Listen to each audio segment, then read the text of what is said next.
Perhaps we need some outside universal threat to make us recognize this common bound. I occasionally think how quickly our differences worldwide would vanish if we were facing an alien threat from outside this world.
Good evening and welcome to Spaced Out Radio tonight. My name is Dave Scott, and we have literally what I believe one of our top 10 guests ever on this show.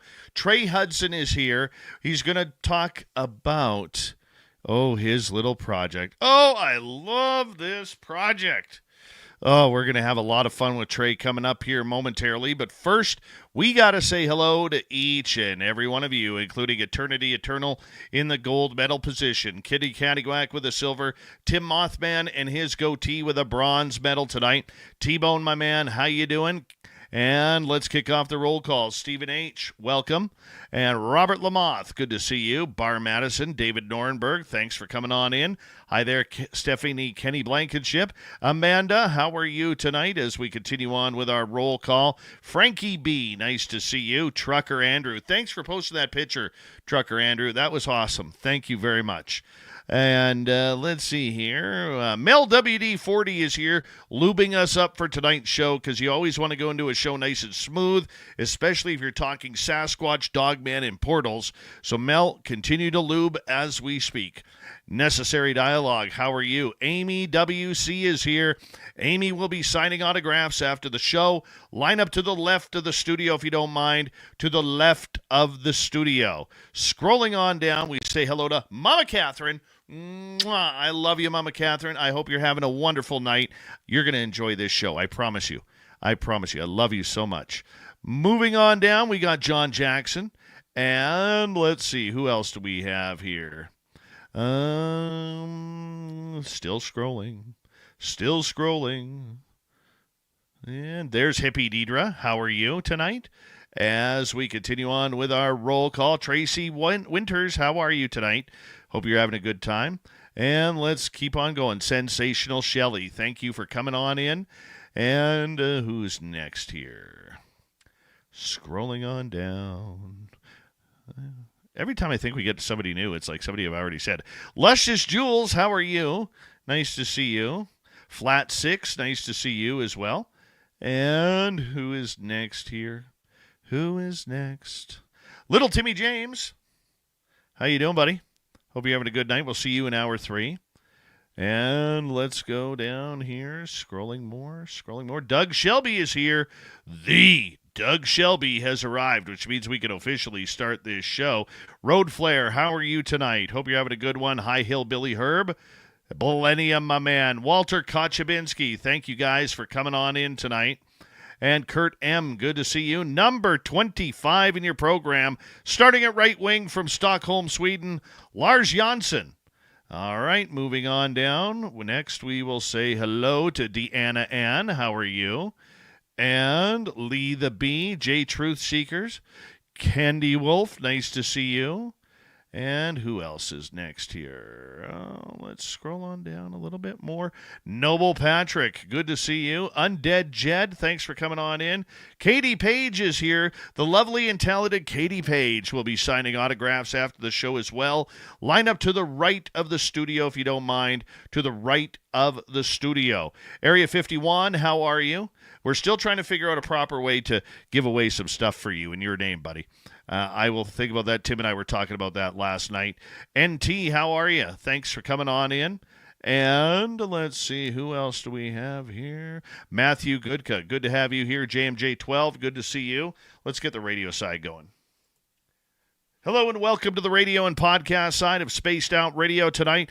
My name is Dave Scott. We're going to have one heck of a great show. Trey Hudson is here to talk about the Meadow Project. Oh, it's going to be great. Tune this one in. We are on roll call on our YouTube side, and we are 30 seconds away from going. Let's say hello to Leacham. How are you? Blue-Eyed Northern, welcome to SOR Chat. Thank you for joining us. Don't forget to hit subscribe. Ring that bell if you haven't already. Jim Nicholas, how you doing? Good to see you. And let's see here. Blue Cruz, nice to have you here. Bob Thor, nice to see you. And remember, the Super Chat is open. It's a wonderful way to support what we do on this show on a nightly basis. And do me a favor, everybody. It's that time of the night where I ask you to throw those horns up. Are you ready to hear your mystic voice of the night? It's time to wake up. He's here. Shush. Be quiet. He's ready for you to listen. Let's point our ears towards the little cabin in the woods, where together, my friends, we own the night.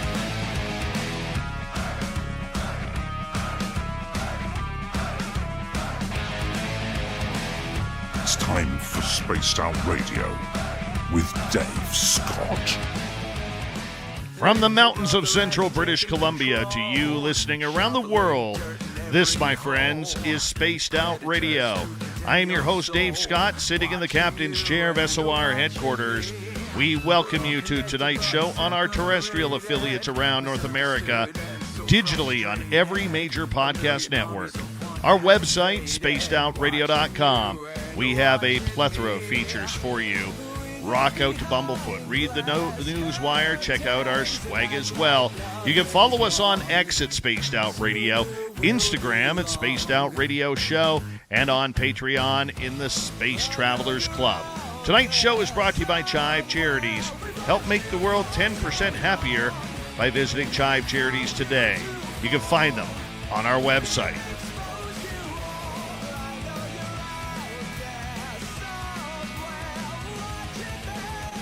We have an amazing show tonight.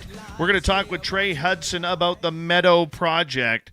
There's some scary stuff happening down there. What an awesome night of radio this is going to be. Then in hour number 3, Swamp Dweller joins us. Little Timmy James will be by with the UFO report. It's Dave 101 night, and it'll be the weird news of the week. So let's get to it. Trey Hudson is the current director of the Anomalous Studies and Observation Group, focusing on investigation incidents and places of extreme high strangeness from a multidisciplinary point of view. ASOG strives to balance the experiential nature of an occurrence with the data-driven collection of empirical information.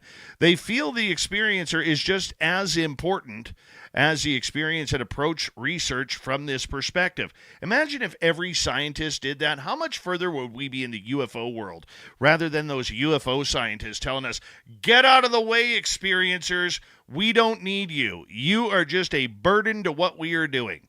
Now, that's me adding that. That's not Trey writing that in his bio. I just want to clarify that. He is a member of the U.S. Army Military Intelligence Corps since 1988. He is a proud veteran, and we love it every time he comes on this show. Trey Hudson, thank you for your service. Thank you what you are doing for bringing this topic to light of the Meadow Project. How you doing, my friend? Hey, thanks for having me. Howdy, everybody out there. I'm so sorry that one of your top 10 guests tonight wasn't able to make it, and you had to settle for me. But nevertheless, I'm here, and this is a subject I love talking about. I mean, I love this stuff. I was actually speaking in Colorado. I was at a venue, and actually our good friend Katie Page happened to be there in the audience. And I was telling people this is what I actually love to do. I left federal service after 34 years. I tell people that was my job, my lowercase job. This is my vocation. This is what I love. I love researching. I love exploring. I love experiencing, and even more important, I love sharing this and telling this story, which I think is just as about is more important than anything else. If we keep our, as you've heard, your light under a bushel, we're really not advancing the science and the community. We have to share what we know, share what we experience, and let the whole world hear it from the rooftops.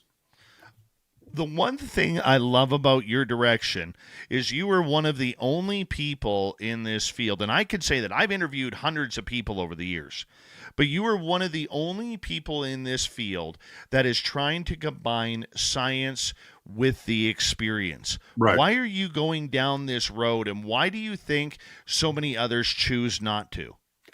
Well, I think a lot of it comes from our basic hang up on science, and I'm not against science. Don't hear what I'm not saying.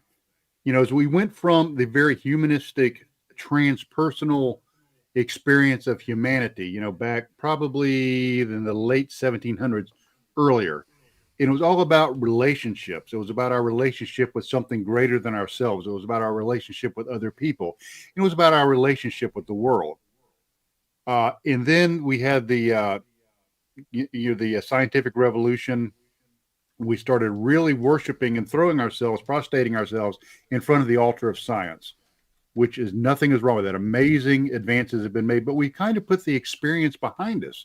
If we can't back up the experience with something empirical, maybe the experience, it doesn't have value, which I think is, and can I say some pretty low grade sailor words on this show? Are we like a kind of Well, we are on terrestrial radio, so you have to be careful with what you say. Well, I will say BS, okay, bovine scatology. If you believe that the experience and the human experiencing the event has no importance, then you're full of caca, okay?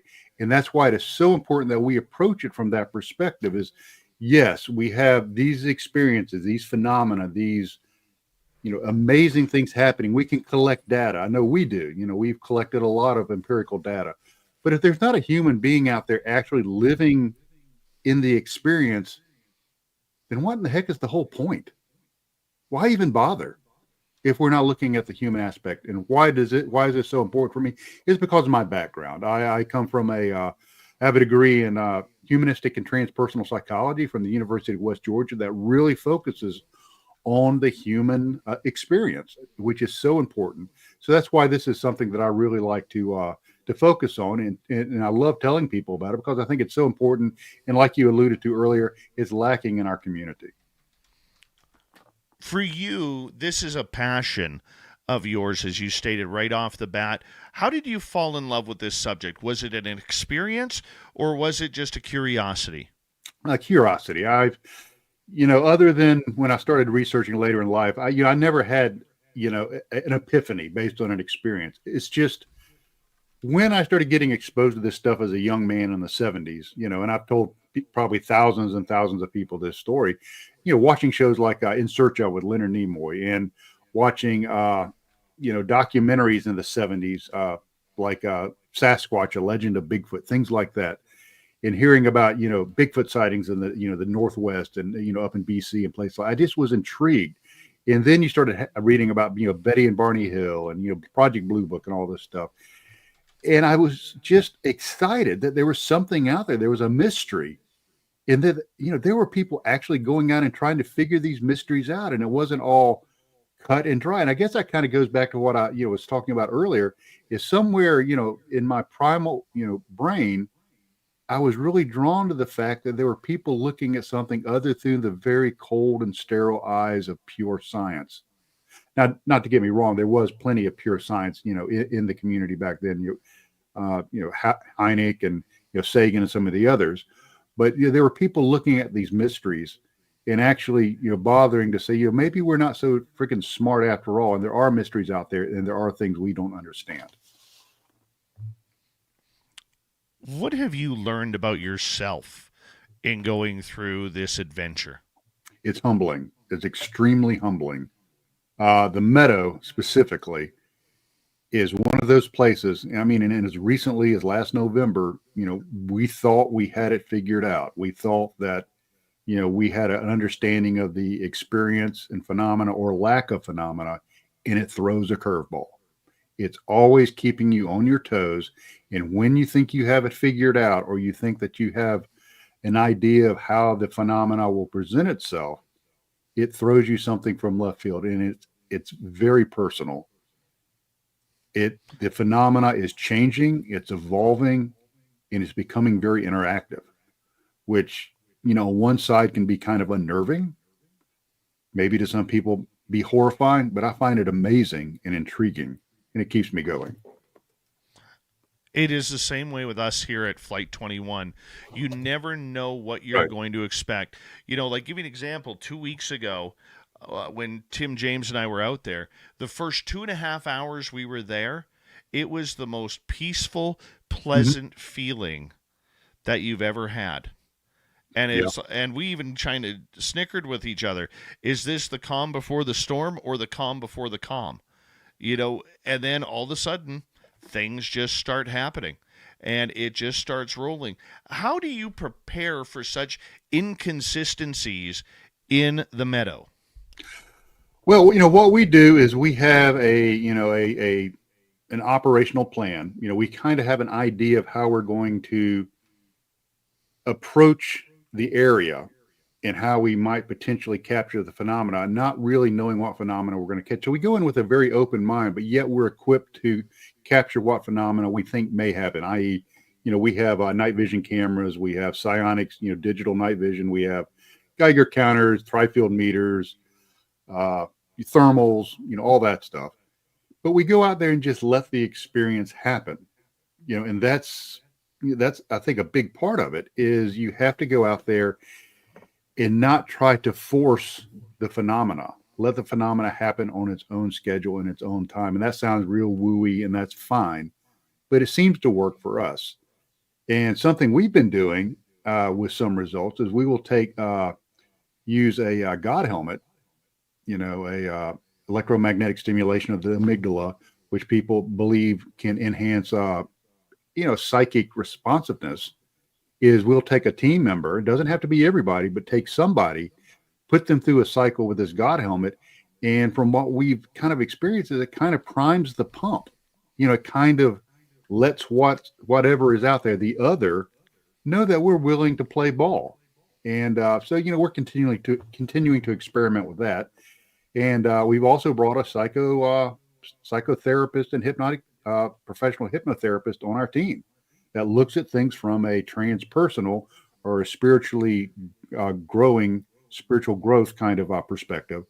And we'll do stuff like guided, I'm not going to say not hypnosis, but with guided thought exercises before we go out and try to get everybody in the right frame of mind. And even the results we've had doing those have been amazing. So we try to tie that in, the experience, the human side of it, along with the empirical, and then see what kind of results we get. What do you think of the spiritual aspect of everything? When we go in to our area, one of the first things we do, we don't put it on camera, but we kind of just have a little speech to the land. We offer up tobacco, just as a peace offering, and then we do remind the area and the phenomena that we are armed with our pointy sticks in case any predatory animals come out. And then we remind the phenomena that we will not raise them to a Sasquatch or a UFO or a ghost or an alien or whatever else is there. Hopefully not Dogman, knock on wood. Okay, but we have this little meditation for a couple minutes before we unpack our stuff, before we set up our chairs, our tables, everything. Do you do something like that in order to kind of just meld yourself into the area? Yeah, a couple of things is I would say most of our members have some sort of spiritual belief system, and I'm not going to get into, comparing belief system A against belief system B, but pretty much everybody has a belief system, so they are kind of intellectually primed that there is something greater than us. And I think that's very important. You need to go into this stuff realizing, human beings are not the end all be all. Number two is we through our guided thought exercises is we kind of make ourselves available, and go out there with proper intentions. Manifestation is huge, in our business. Is if you go out there and you're thinking positive, like this is going to be a positive experience, we're going to have results. Usually you'll get them. Usually if you go out there with a very positive attitude, and like I'm worried about two-legged and four-legged predators and, naughty things out there. So, we're prepared for that. But the phenomena that we're trying to experience, we're very benign and we're very neutral. And I think that's a big part of it is, I and this is just a thought. I have no proof of this, but whatever it is that we're dealing with, we can't look at it through the lens of our three-dimensional Euclidean optics. We have to think much broader than that. And I think thinking, exercising the four-dimensional part of your being, i.e. your brain, your mind, your soul, is so integral to this. And that's why you have results with things. And I'm not going to get into the, some of the controversy with Stephen Greer, but his CE5 protocol does yield results. I mean, we have to be honest, it does. And so going out there with intention and intent, using other parts of ourselves and our spirit, seems to yield results. So I think, every time you go out with that kind of attitude and intent, you're going to have something happen. Now, albeit it might not be what you expect. It might be something from left field, but you usually will get something to happen. You mentioned putting out the good vibes and the good intentions. For people who may not understand that, how does that work? How does the phenomena seem to react to you over that? It's not like an A and then B kind of thing. It's I'll give you an example.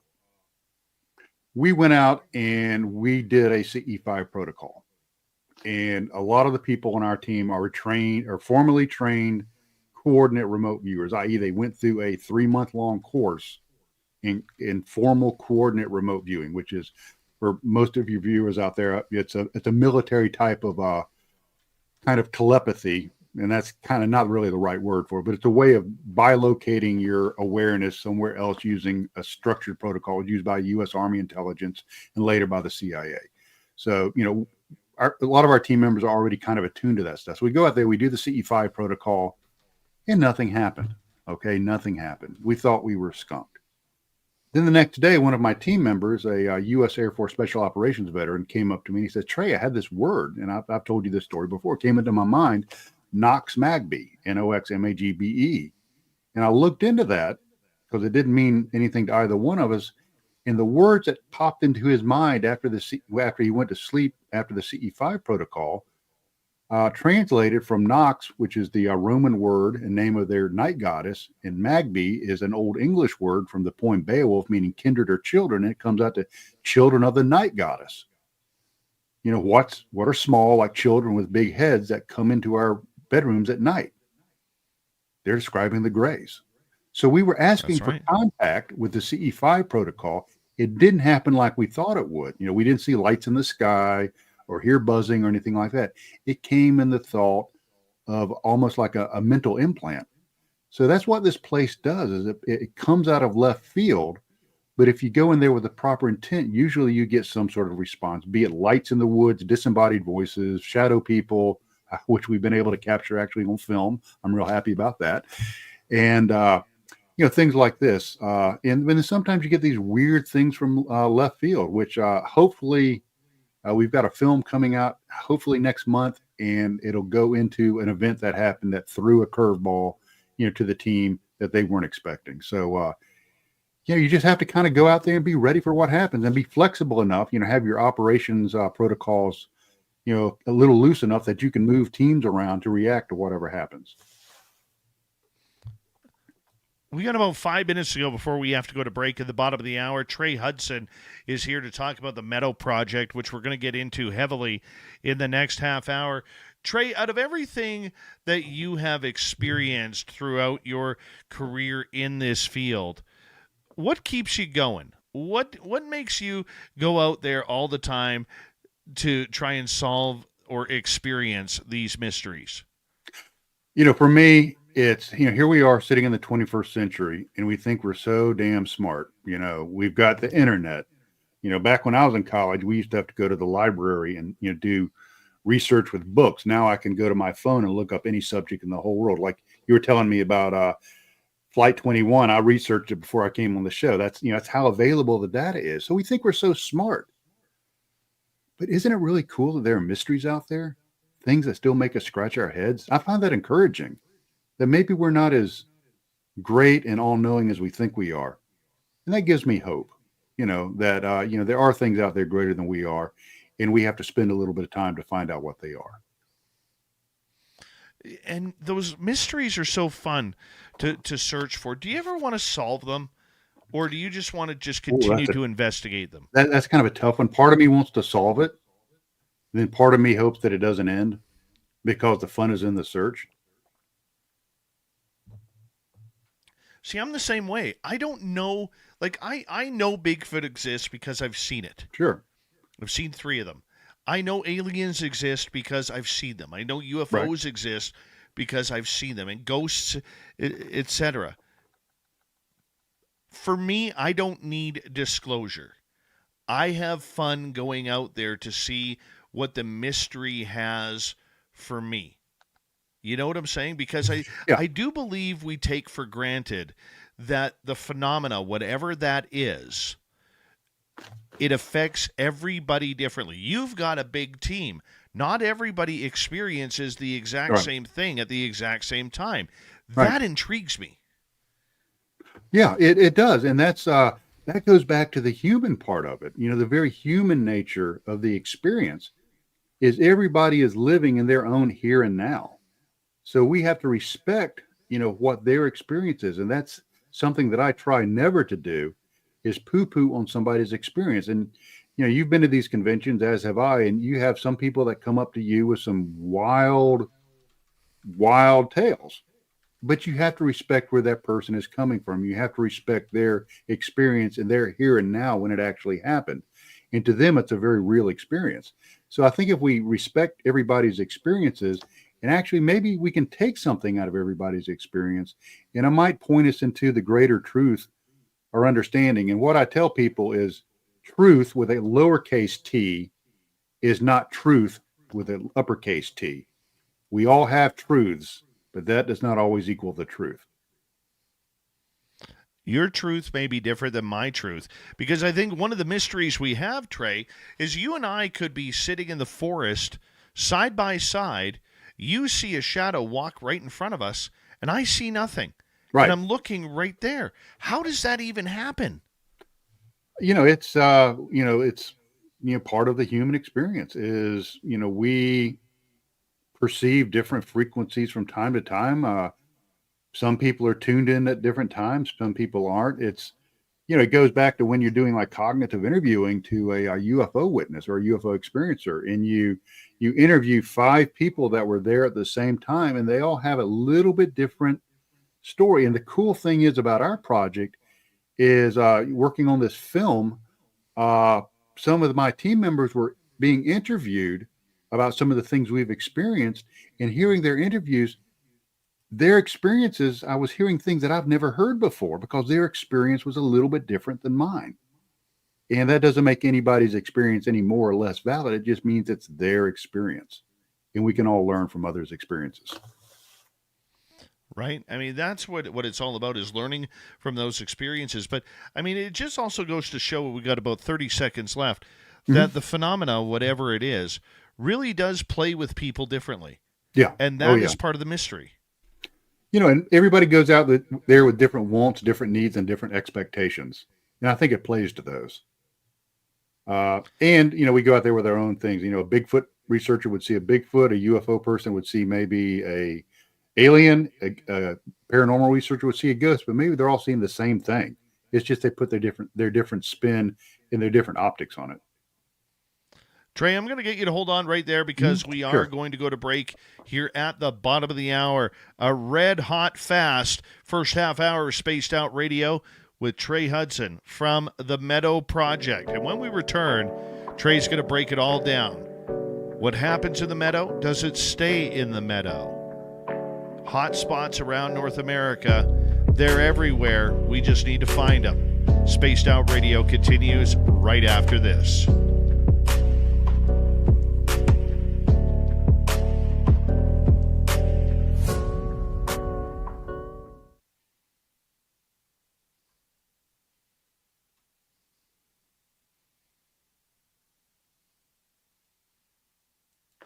All right, we are clear. Good start, my friend.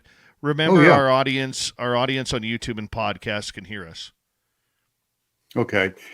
Yeah, it's I love this stuff. And you talked about earlier about Dogman and stuff following you home. Don't let me forget to tell you about that, because it gets really weird. Yeah, I want to hear that. Yeah, I do. Mm-hmm. Yeah, and I'll show you. I'll show you some photographs that are kind of weird. That would be great. And I'm seeing a lot of people we know pop up on the chat, so that's kind of cool. I see some team members popping up on the chat, so that's really fun to actually have some people from the ASOG pop up and are listening. Right. That's awesome. Don't forget to hit subscribe and ring that bell, people.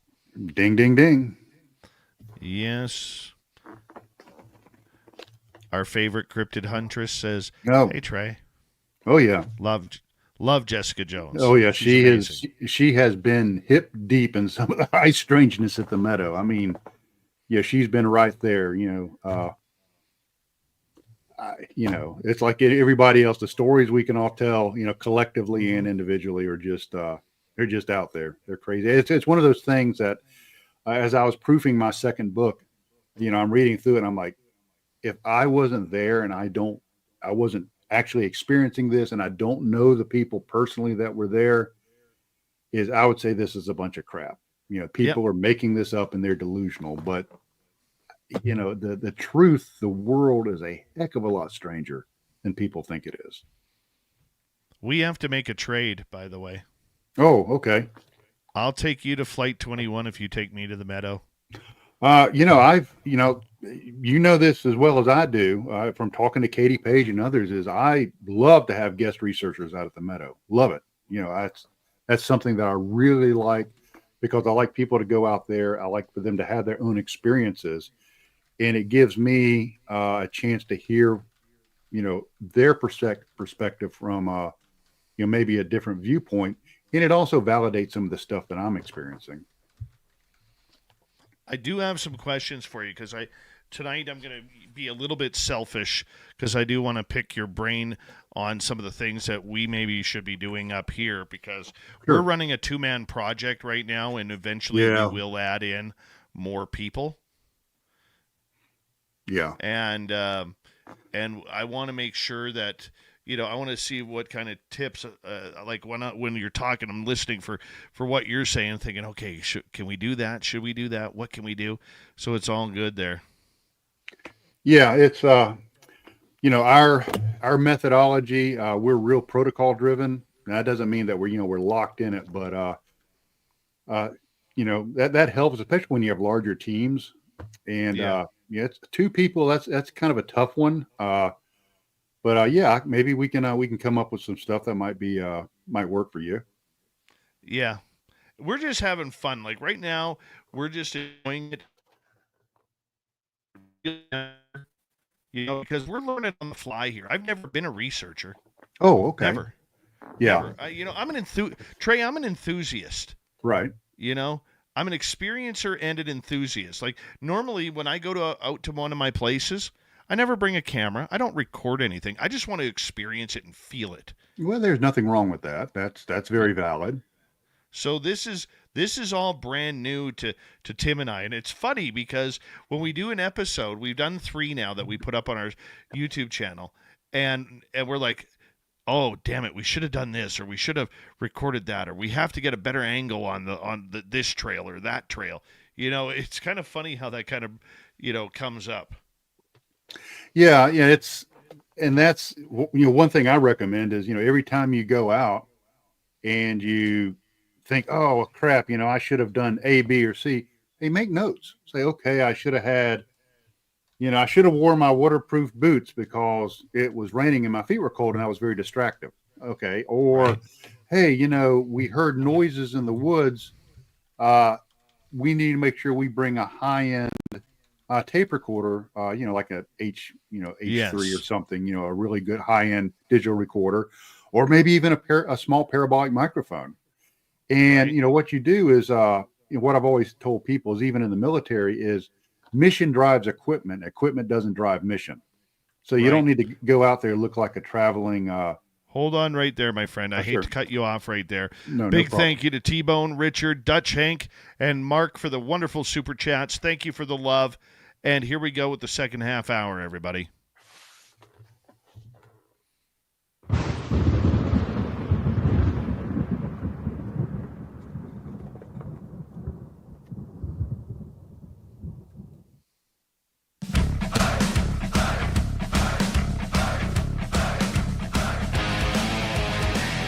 Here we go with the second half hour of Spaced Out Radio tonight. My name is Dave Scott. Thank you very much for joining us as we appreciate you tuning us on in to get your fill of tinfoil stories. Hey, we want to remind all of you that if you missed portions of this show or others, you can always check out our free archives on YouTube or any major podcast network. Our website, spacedoutradio.com, we have a plethora of features for you. Rock out to Bumblefoot, read the news wire, check out our swag as well. Follow us on X at Spaced Out Radio, Instagram at Spaced Out Radio Show, and on Patreon in the Space Travelers Club. Here is Trey Hudson. We're going to learn about the Meadow Project as we speak. So, Trey, thank you so much for being here again. Let's learn about the Meadow. Yeah, it's just something I wanted to touch out there is I had a plethora one time and my doctor gave me a lot of antibiotics and it got better. So there is hope out there. Appreciate that. I'm 4 out kidding. of 5 doctors in the U.S. agree. Right. Yes. You make your plethora shrink and possibly go away. Certain side effects do apply. Sorry, we got completely sidetracked. So as you were saying, sir. Yes, sir. The Meadow. Yes, sir. Tell us about it. Yeah, it's one of those places that is really unique, and we discovered it kind of digging into folklore. And what I found is when you start digging into folklore, going all the way back like First Nations, all the way up to 19th century folklore and 20th century folklore, and then you start digging into databases like the National UFO Reporting Center, MUFON CMS database, and some of these others. And then you look into like BFRO, Bigfoot Research Organization, some of these other, you start looking at where these sightings and happenings are going on. You'll be the UFO, paranormal, Bigfoot, folkloric. You're going to start to see clusters. You're going to start to see concentrations of high strangeness. And that's where the stuff really rocks and rolls. And, a lot of times these places are whispered about, through the generations, is you don't go down into that holler. It's full of haints. Something's wrong. Or back in the 30s, the sheriff, chased a wild hairy man, a wild man, as they used to call him back in there, in that holler. There are fairy lights in that holler as we go back to maybe our Celtic, Scotch, Irish heritage. The Fae live in that holler.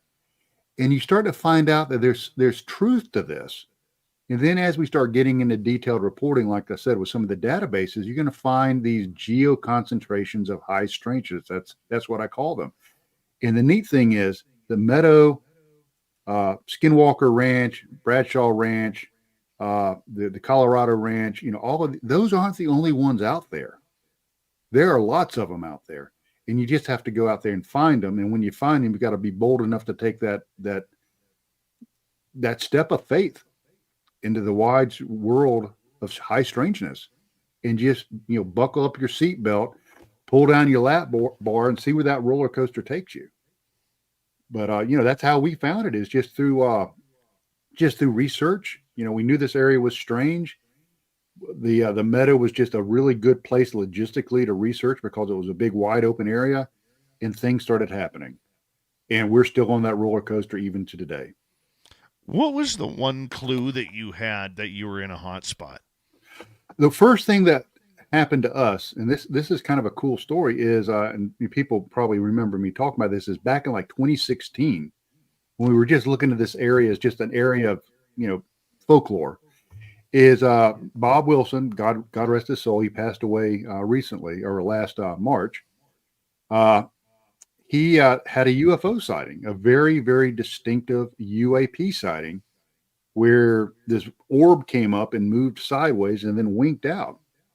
And, we thought, well, forget where we're looking, this haunted road folklore stuff.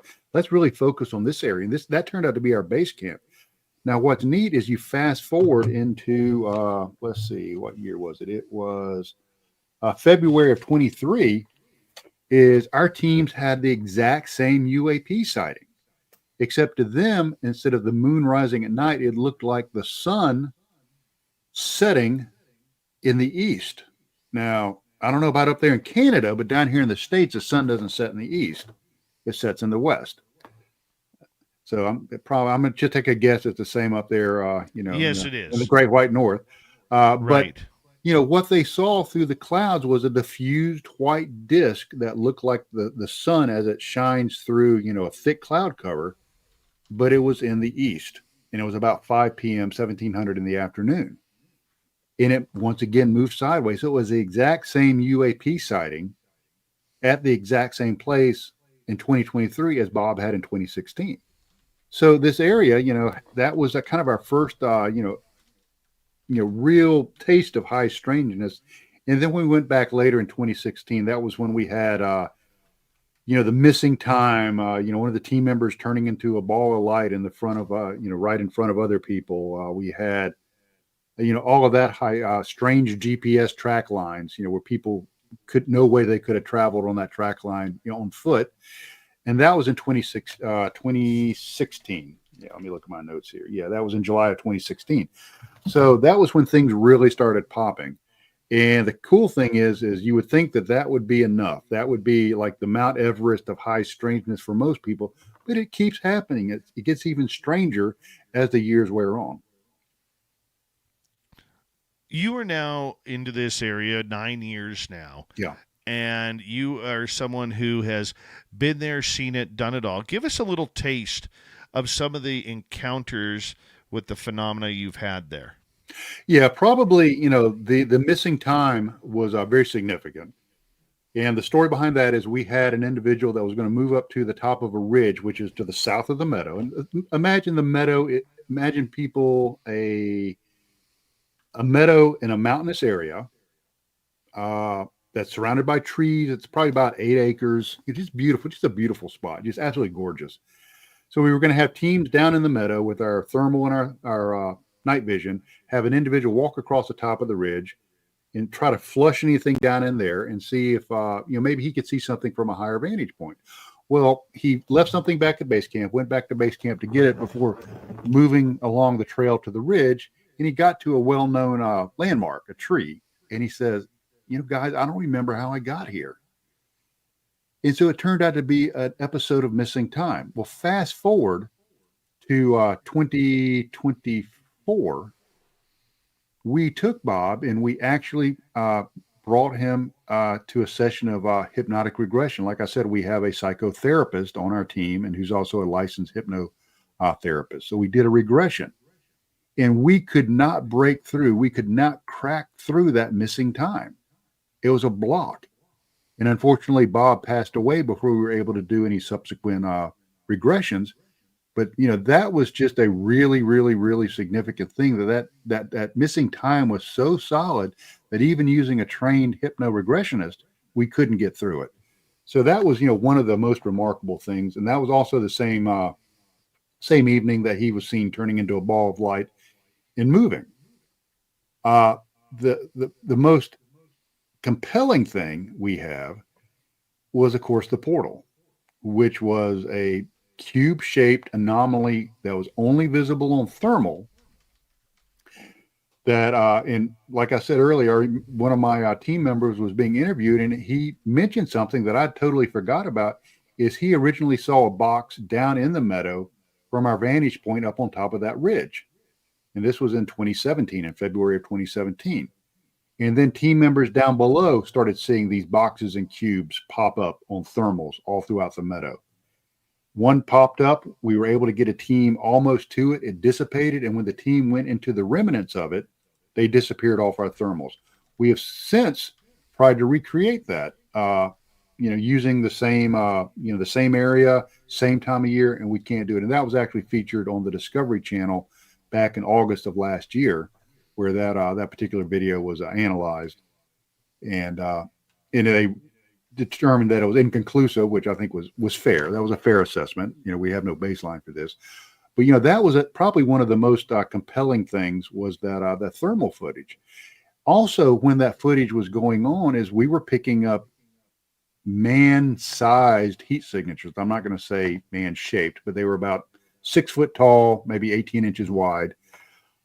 In the meadow that did not correspond with the locations of any known team members. So we had these entities forming that we could pick up on thermal, that were hotter than the surroundings. So, since then we've had several strange things, but that's probably the most remarkable thing.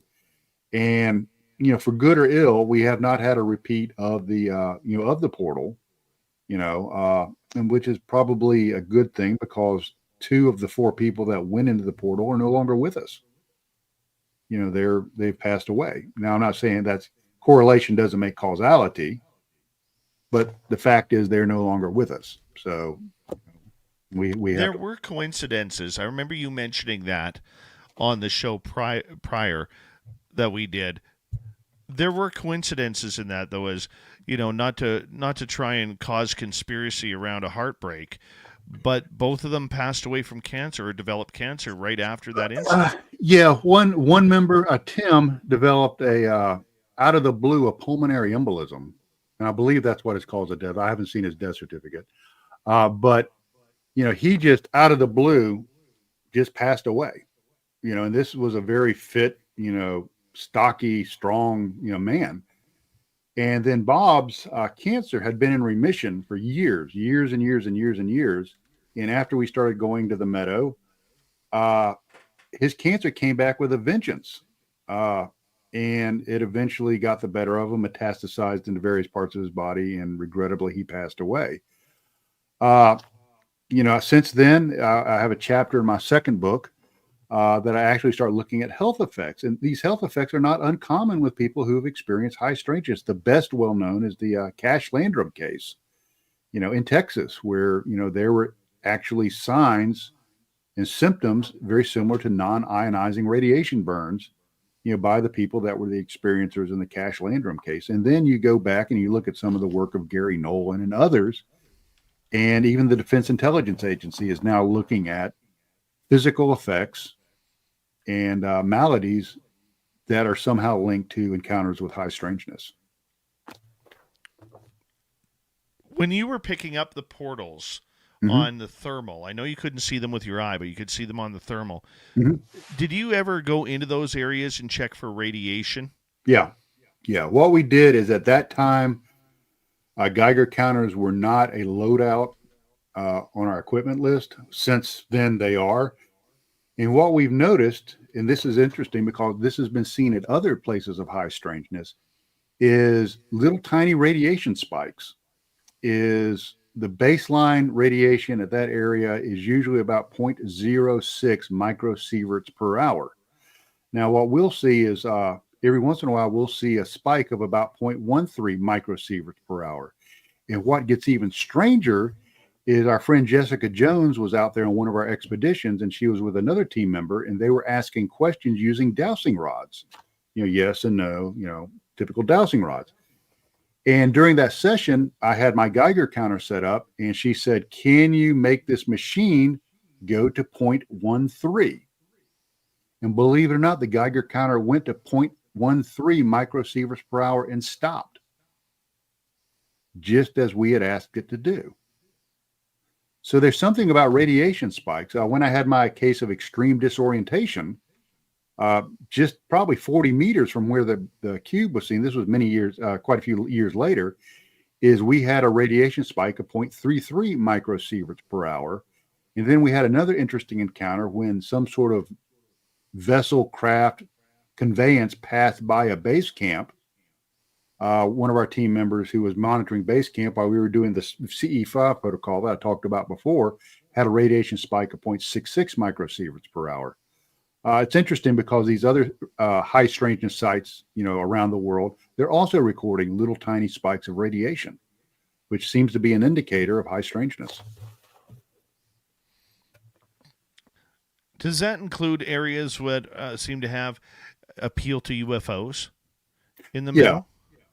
Yeah, we've had several UFO sightings at the Meadow. Like I said, a couple at base camp. We've had some in an area we call Stevens Lake. That's a cover name. That's not the actual name of the lake. And we haven't seen any radiation spikes that definitely correlate or correspond either before or after a UAP sighting. And we really don't know what the radiation spikes mean. We think that they're indicator that something is going on. And we have had these radiation spikes during a few events of high strangeness, but we also have these radiation spikes when it doesn't seem like much is going on at all. So, we certainly don't have the answers as far as these, radiation anomalies go. You are very protective of this area. Yeah. You never give out the location. You change the names of lakes around there for people not to know really the exact location unless they are invited. You make people sign NDAs to go there with you. Yes. Why do you keep this such a secretive location? Yeah, that's I will assure people that's not because I'm being a big old butthole. There is a reason for it. This is in a public area. It's not private. And unfortunately, every time that you have an area of extreme high strangeness and it gets out there in the public, and one of the reasons I wrote the first book is I wanted to share our story, but I also wanted to keep this area inviolate for as long as possible. And that's because once these areas become publicly known, they become absolutely inundated with thrill seekers and I'm not going to demean the novice researcher, but people that are out there without maybe the right research methodologies and might not treat the area with as much respect as they should. And basically, once it's outed, it's done as a research site. And that became really apparent to me. I was out doing some Bigfoot research in the Uwharrie National Forest with a pretty well-known Bigfoot researcher there in the Carolinas. And there was a place we went called Yates Place, which had been featured on one of the Bigfoot shows. I can't remember which one. And so we got in there late Friday night. It was kind of quiet, not many people around. And I remember waking up Saturday morning and sticking my head out of the tent, and the campsite was overrun with people, tons of people. So we went out and tried to research that night. And, you'd do a wood knock, you'd hear a wood knock. Okay, is that some high school kids out there doing their own Bigfoot investigation, or is that actually a wood knock? What was that whoop? Was that like someone call blasting, or was that somebody whooping to it just became silly. And it just didn't work. The site was absolutely compromised. Places like Skinwalker Ranch have become, once that site was outed, Brandon Fugel, who owns it now, actually has to have armed security 24/7 on that site to keep it somewhat clear so they can continue to do their research. So the Meadow, and I ask ask for their forgiveness in advance, is I do not disclose that location for that very reason, as I wish to continue the research for as long as I can. Now, I do invite guest researchers to come out, and I've had some, pretty well-known folks come out and research out there and have their own experiences. Hopefully later on this summer, people will get to experience that for themselves with the team that I invited to come out that made a documentary about it. So, I'm not keeping the phenomena to myself. I'm just trying to safeguard the location so it can be preserved for future researchers. And maybe we'll come up with an answer. Yeah, and I like that. Like, even in our area up here, it's very difficult to find the location. There was a group out there locally that was trying to make it almost like a little tourist attraction. Mm-hmm. And that upset a lot of people within the community. And eventually they had signs pointing to the directions to get there. And somebody took down those signs. I don't know who, but somebody may have taken down those signs. And long story short, you know, it's difficult. We don't have a high concentration of population here. Right. And if you don't know the area, you're not going to find it. I mean, there are locals here who've lived here since the plane crash, Right. and they can't find it. They don't know where it is. So we keep it technically it's out there, but it's very secret at the same time. Right. And add to the fact that, if somebody wanted to drive up there, say from Vancouver, you're looking at about 6.5 hours just to get to town. Right. Let alone now you got to find your way through a forest. You don't know anybody in the area. They're not really going to tell you. And a lot of new people who've moved here don't know about the crash site. Right. So it is kind of protected in a way. So when I look at that, I understand your secrecy, because I know I talked to some people after going up there, and somebody had went in there to the crash location and actually staged a bunch of the crash material that was left there. Rather than just leaving it where it is, right. There's a dead log that's there, and they kind of staged different parts on this log. And I'm thinking, this isn't yours. This isn't a museum. This isn't something to show off. People died here. Have some respect. Yeah, it's disrespectful. And it's well, I'll give you an example. The famous location of the Sierra Sounds. Okay, there's a reason that location has been kept secret, so that area, number one, is people aren't harassing the phenomena. In that case, they believe Sasquatch, and it's there for future researchers, and and not many people know the location of that. So I think there are people that, like yourself, myself, that keep these areas secret so that they, we can try to keep the phenomena in the site as pure as possible, which I think is noble. I mean, some people get angry with me because I don't disclose it, but I do have a reason for it, and it is well thought out. I agree with you. As we got about 2.5 minutes to go here before we have to go to break at the top of the hour, Trey Hudson is our guest tonight on Spaced Out Radio, talking about the Meadow Project. You have had missing time there, and I want to get into that in the next half hour. I'm surprised, and yet not, that you brought this up, because the one thing that I've told my research partner, Tim, is that I'm always watching the time. I am because you never know when all of a sudden that time skips, or that you might have missing time and not even know. Right. Why is it important to you to continue to watch the time? Well, time is just an arbitrary metric that we give our experience, our shared experience, and people always talk about what happens between the seconds. You live life between the second hand. So, but what if you're actually living life between the hour hands or the 2-hour hands? Missing time, there's a lot of theories on that. One theory is that something happens on the other side of that missing time. And you can look at, Bud Hopkins, John Mack, and some of that stuff in the abduction phenomena, which we have started delving into some other team members' experiences. And there are some stuff that's come out during regression that are very, very likely abduction experiences. That's another story. That's another rabbit hole to run down. But it's became so weird that Bob Wilson, Mr. Orb of Light and missing time dude, we were at another Bigfoot site in northern Florida, and he kept missing. His watch would show a missing, about half hour every night. His digital watch. So I got to the point that I wear a mechanical wind-up watch now.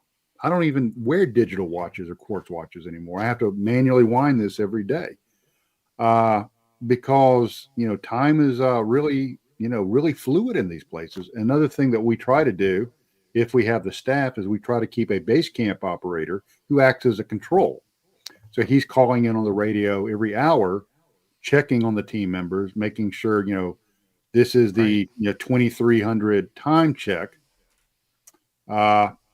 And I just saw a thing. Has anyone used a God helmet in the Meadow? Yes, absolutely, all the time. We actually have a field deployable God helmet. We can go into that later. But so we make sure that the control of the base camp is always double checking with the teams in the Meadow, because you never know. You're not the person. Hold that thought. We're going to come back. Trey Hudson, the Meadow Project, continues right after this on Spaced Out Radio. This is Spaced Out Radio with host Dave Scott.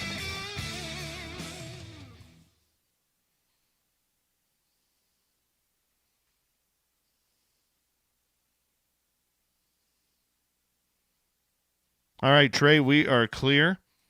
I'm going to just put you back in the green room for a couple minutes, and I'll be right back, okay? Sure, sounds good. All right. Be right back, everybody.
I am back.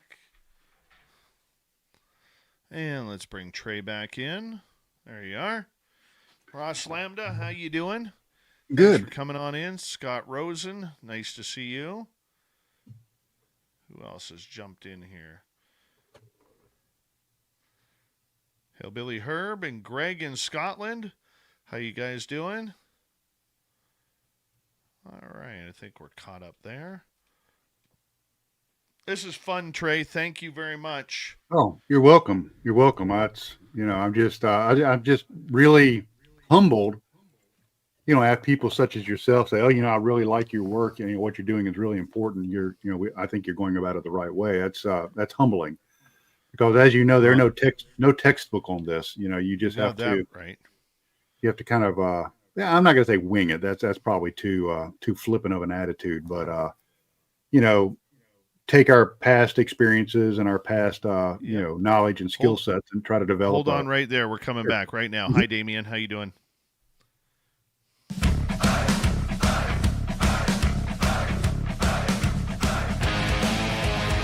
We're into hour number 2 of Spaced Out Radio tonight. The Meadow Project is the topic.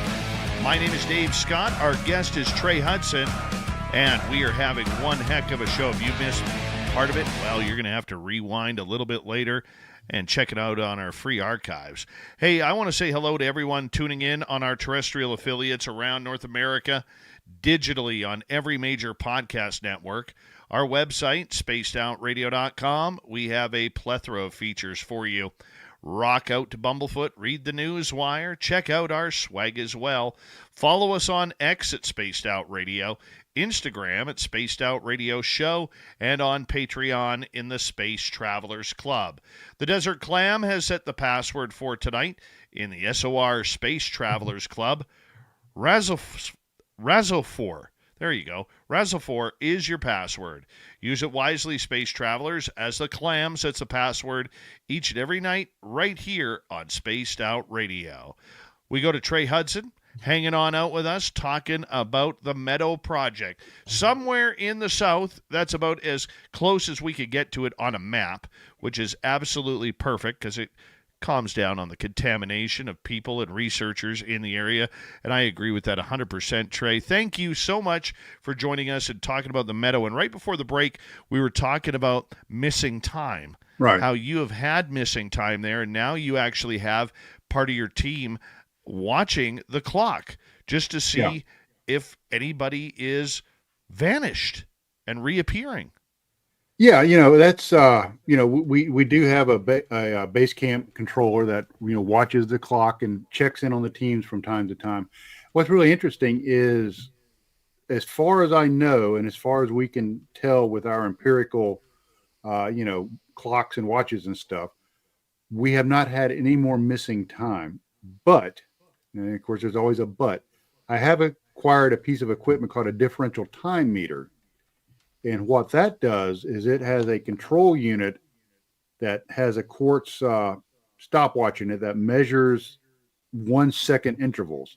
And then you have a 100-foot probe, and this machine has been calibrated that it calculates the amount of resistance to send the signal out to the probe and back to exactly 1 second. And they're calibrated 1 second to 1 second, taking into account the resistance, the ohms of the cable. Now, what we have experienced is if you see a 3 decimal point variation, which, let me make that's, I think it's like millionths or billionths of a time differential, that's significant based on this piece of equipment. And we have seen some time fluctuations in certain parts of the Meadow. What's interesting is the place where we saw this time differential last November was the place where we had the box. It's the place where we had that mysterious, near where we had that mysterious oval in the, in the creek. It's near the place where Jessica heard her own voice yell time travel from out in the woods. She actually heard her own voice yelling at her. And it's also the same place where I had that strange disorientation with the 0.33 radiation spike. So there are also, in addition to radiation, there's little bumps where time runs a little bit differently in this specific narrow location. How often do you guys record missing time? We've had actually enough that we can record the missing time happened one time. That was Bob back in 2016. And it was so significant that he actually, remembers coming to a location and doesn't remember how he got there. How long was he gone for? Well, we don't know exactly because he didn't he didn't say, okay, it's, 12:15 and I came to at, 12:47. Based on normal walking speed, the missing time, he remembers leaving base camp to get to this particular landmark is probably about 10 or 15 minutes. Wow. That's still significant. Yeah, Now, it is. Now, is it that he misremembers, or is it that you guys lost all contact with him and didn't know where he went? Well, we didn't know where he was because he said, hey, guys, I forgot a piece of equipment at base camp. Let me run back and get it, because he was scheduled to walk across the top of that ridge. And then the next radio transmission we got from him is, hey, I'm at the landmark, the tree across the trail, and I don't remember how I got here from base camp. So he has no memory from leaving base camp to reaching that landmark. We went back, like I said, and did hypnotic regression and took him from leaving base camp to that landmark. And even with hypnotic regression, we could not figure out what went on in that period of time between those two spots. Something happened to him, and we don't know what it is. And regression didn't tell the thing? No, we were not able to break through that block. No. Wow. And he, in the transcript, he says, I cannot remember anything until I got to that location. It's a blank. Were there any UFO sightings that night? No, not that I'm aware of. None reported to me. Incredible. Yeah. Incredible. Let's talk about the UFOs and that area. How much of a hotbed is it for UFOs, and have you had aliens walking around the meadow? Yeah, it is a hotbed for UFOs. If you know this area, it is well known for UFO sightings. The general huge geographically, I'm talking like 100 miles out, is well known for UFOs. If you tighten it in, and I go into this in my first book, is I go with a kind of a broad lens, and I tighten it down, talk about some of the UFO sightings that have been recorded. And you go back to some of the databases like National UFO Reporting Center, MUFON, and some others, and there are some really unique UFO sightings there. And what's really cool about it is one of the anomalous phenomena sightings that was reported to MUFON was at the place we call Stevens Lake. Some people reported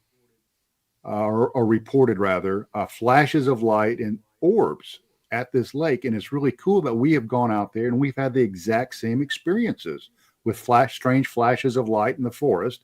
And we've also seen orbs. And that was also the location of one of the better UFO sightings that we've had. So yeah, the area is well known for UFO sightings. You can, if you can type in that general area in the databases, there's tons of UFO sightings in that area. Absolutely. Have you ever had aliens walking around?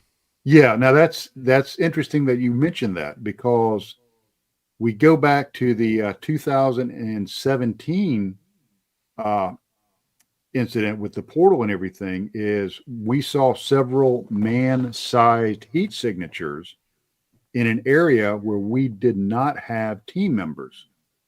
So we had vertical heat signatures in this area. And then when the portal was actually being recorded, one of our team members swings her FLIR to the right, and in a small group of trees, there are two heat signatures watching us. Now, when you say alien, that's a word. That's just a label.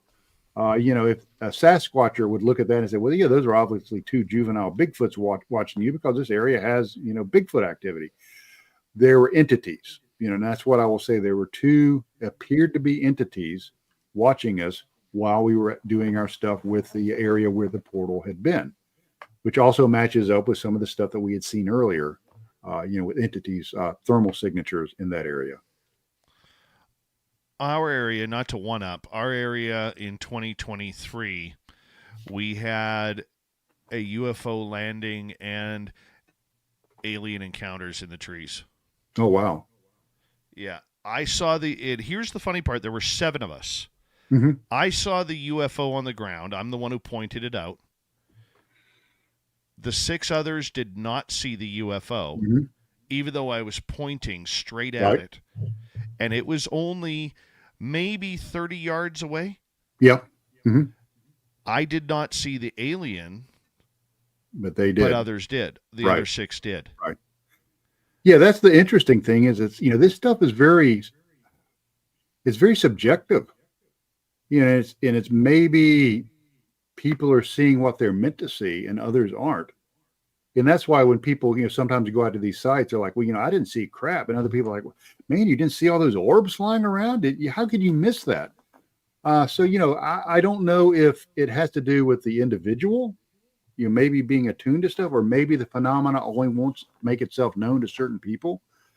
Who knows? And that's why I think the experiential nature of it is so doggone important, because if you go by, empirical, well, Joe can't corroborate what he saw because, Pete didn't see it. Well, then it didn't happen. Well, that's boulder dash. That's a bunch of crap. The experience is the experience, and the individual's experience is just as valid as the group experience. And it's important that we respect that. Absolutely. Yeah, I fully agree with you on that. And that's one of the mysteries that we have with our location is why did that happen? Mhm. And even as much as a couple weeks ago, Tim, my researcher in the area where one of my other teammates had seen the alien walking by a tree, Mhm. Tim actually saw it for about 4 seconds, about a 5-foot. He says, I can't say it was an alien, but if you listen to the description, Mhm. he says it was about 5 feet tall with an oval shaped head. Yeah. Well, that's a gray. That sounds like it. Yeah. Yeah, That's absolutely. a gray. And it was in the exact same area where the week previous, his wife, Tim's wife, who's very intuitive, was with us, and she actually was picking up alien energy in that spot and was blown away when I told her that our research psychic, Samantha Mowat, Mhm. had seen the alien in that same area. Right. I mean, it makes sense. Well, you have to remember these, and this is my theory, and John Keel, he actually calls these things ultra terrestrials. They're dimensional entities, if you will.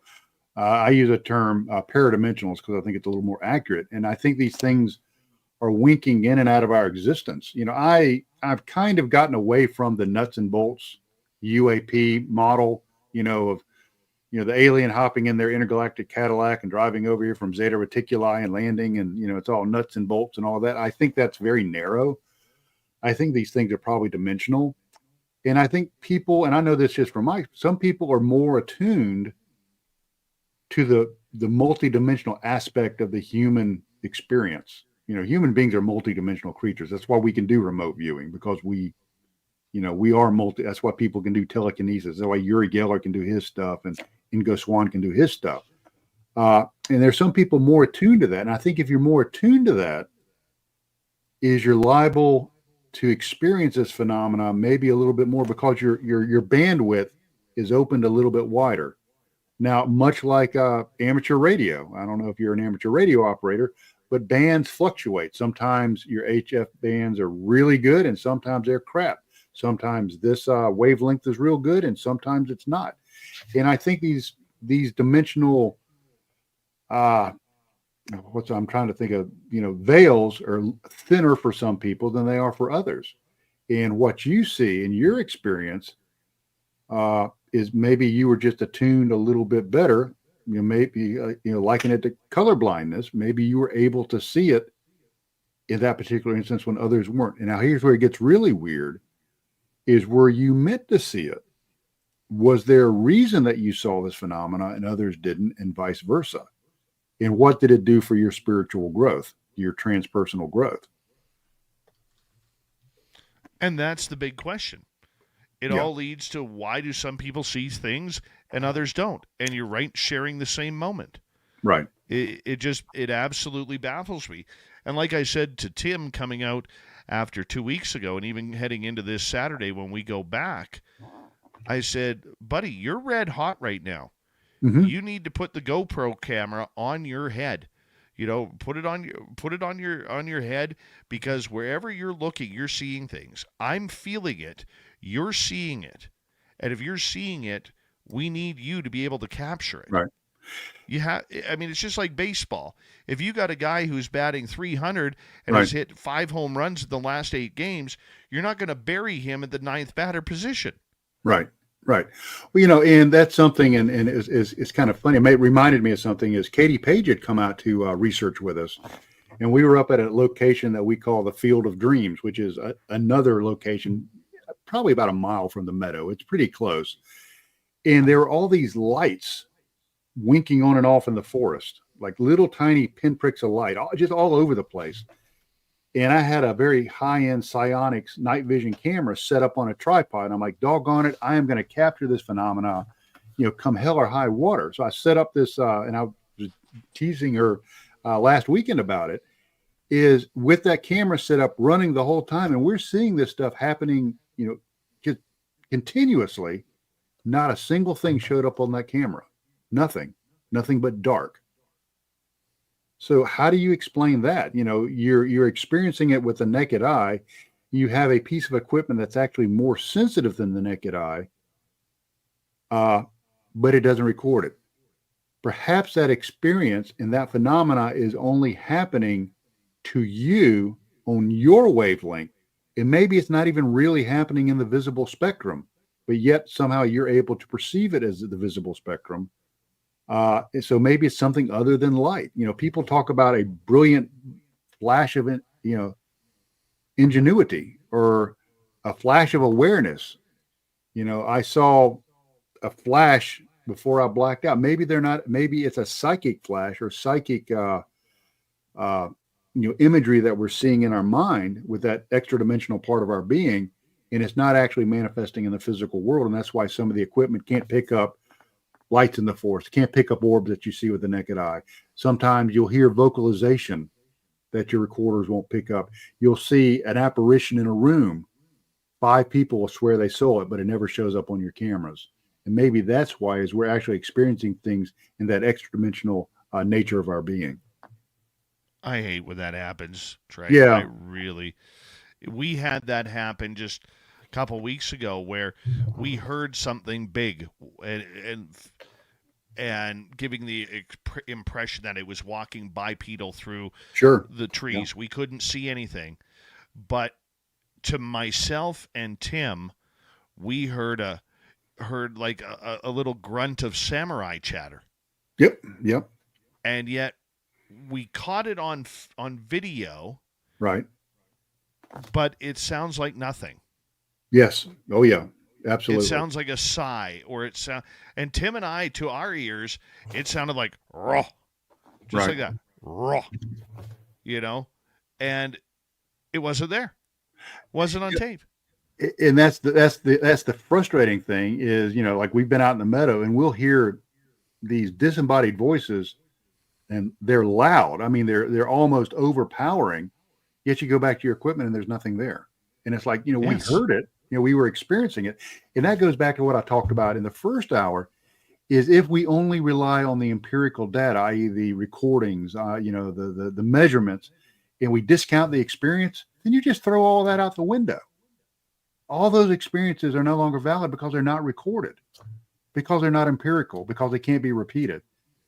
And you're missing 75% of the phenomena if you do that. Yeah. I don't get it. On our first video that we did, we actually heard children. Mm-hmm. And we heard one of the kids yell, "Captain." Mm-hmm. And then, because a lot of people, I don't know why, but they call me Captain of SOR. They call me Captain. I don't know why. Never served in the military, nothing. But I'm the captain of this ship, I guess. Right. And then you hear mumbling, giggling, and then Tim moves the camera, and it kind of starts to fall over, and he catches it. And you hear the same voice go, "Uh-oh," turn, mumble something, and then you hear giggle. Yeah. We didn't hear that with our ears. Mm-hmm. Right. Yet the following week, we are hearing children's voices with our own ears. Nothing caught on microphone. Right. And We're like, come on. You're like, it would have been great evidence to play for our audience, and nothing is there. well, and that's the whole thing. The what used to be called Rowdive voices, which eventually became known as EVPs, electronic voice phenomena, is things are happening, things are being said, but you can't hear it with your ear. That doesn't mean it didn't happen. It just means you didn't hear it, and vice versa. Just because you didn't record it doesn't mean it didn't happen. So Right. yeah, it's you really have to that's why we keep 1 foot in the empirical scientific and 1 foot in the experiential humanistic, because I think they're both equally as important. It's crazy. We got 3 minutes to go before we got to go to break at the bottom of the hour. Trey Hudson and the Meadow Project are with us tonight. What is your closest encounter with a Sasquatch there? Probably our closest encounter with a Sasquatch is we had strangely enough, a cold heat signature, not a warm heat signature, of a large hulking shape, like with just a head sitting on shoulders and long gangly arms, but it wasn't completely formed, and it was colder than its surroundings. We also had experiences of a white hominid that was witnessed watching our base camp from behind a tree, the typical Sasquatch tree peeper that looks around. And that was experienced by our base camp operator, which is cool because that goes back to the folklore of that area of a white hominid that had been reported, generations, in that area. So we've actually had things watching our camp.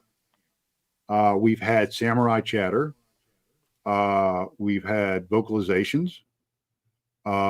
As far as actually putting eyeballs on it, not too many actual visual sightings, but a lot of samurai chatter, a lot of vocalizations, and a lot of like mumbling kind of stuff. Have you guys ever been bluff charged there? No, I have not been. How about surrounded? Not to my knowledge, no. Not in that area. We got surrounded in 2014 there, and it was not fun. Yeah. We couldn't, and this is dead of night. There's no light pollution, nothing. Dead of night, and they are all around us. And we figured there was 5 to 6 of them around us. Yeah. And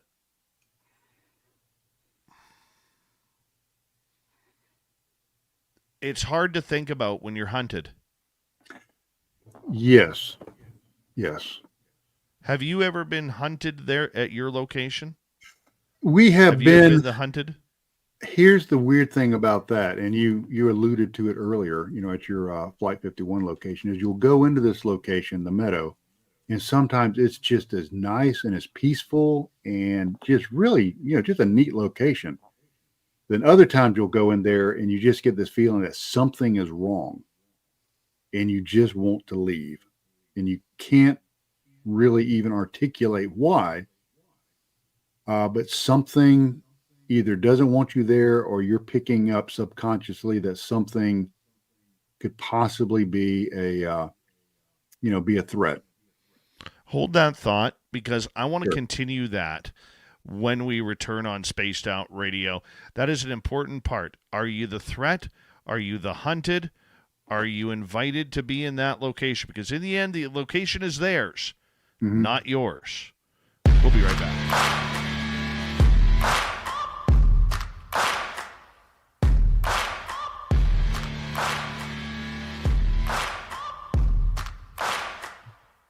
You're listening to Spaced Out Radio with your host, Dave Scott.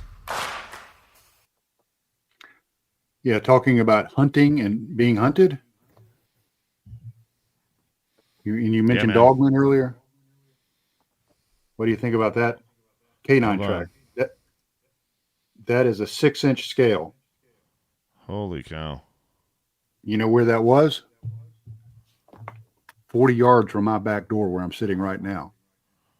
Oh, my. The hitchhiker effect. is if you read the book Skinwalkers at the Pentagon, Yes.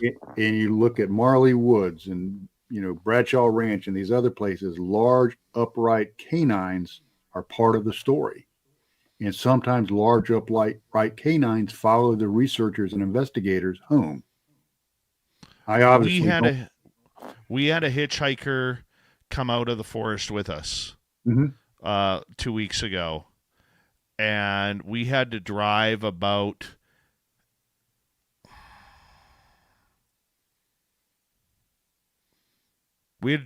25 miles before we could get to cell phone service to call Robin up to help clear us of it. Right. It wasn't a nasty one, but he wasn't making us feel very comfortable. And it's funny you bring that up though, because what I did with the phenomena is in November, I started getting haunted by this place. Mm-hmm. And it was kind of like messages like, when are you coming back? When are you coming back? And in my mind, I kept getting these meditative sights of the area. Right. And I was like I'm being haunted by it. And so that's where Tim and I told my team, I have two teams.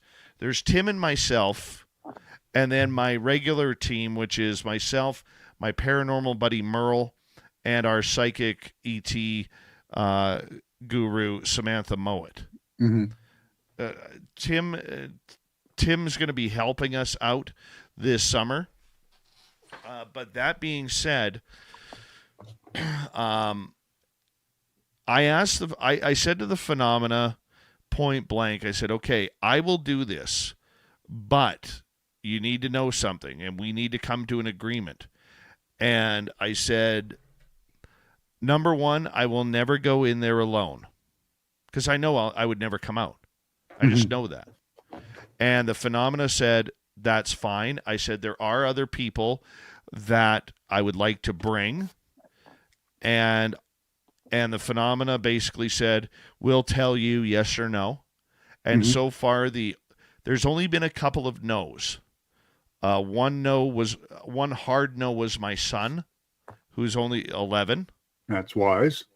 And number two was another person who just had interest, hey, I just want to go. I want to experience something. They're superficial. Like, no. Yeah, no.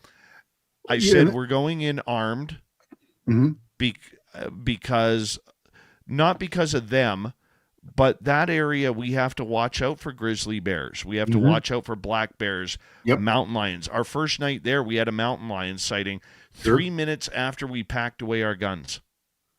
That's the way it works. Yeah. And so we have a lot of animals that will kill you in this area. Let me sidetrack on that. In Canada, can you buy handguns now, or are they completely verboten? So what about people that live in areas where you have wildlife, where a 44 Magnum revolver would be a reasonable, normal piece of kit? Be very quick with your shotgun reloading. Oh, wow. Okay. Because in our area we have, you're kind of like talking about, cats and stuff. Yeah. We have cats here, big, mountain lions. Yeah. And I carry a 44 Magnum revolver. We've got these like weird things we've started capturing on our thermals that are like these large blinking rake-like creatures. I don't know if you ever heard of the rake, which is and so now these things are slinking about. So weird. We'll get into that here in a moment. But the next part was, I asked if I was safe. Mm-hmm. And it said it still hasn't answered that question. Have you tried the Estes protocol out there? Yeah, I did. And I summoned 2 years ago, I summoned in a UFO. Okay, cool. And because I don't psionics, I summon. Mm-hmm.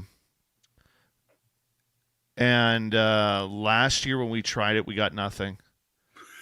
Yeah, we've had good results with the Estes method. It's a little freaky, but it's. We're going to be doing it again up there. Cool. but I think I'm starting to get the feeling, and I'm going to run with it. I'm starting to get the feeling that we need to bring a couple more people in.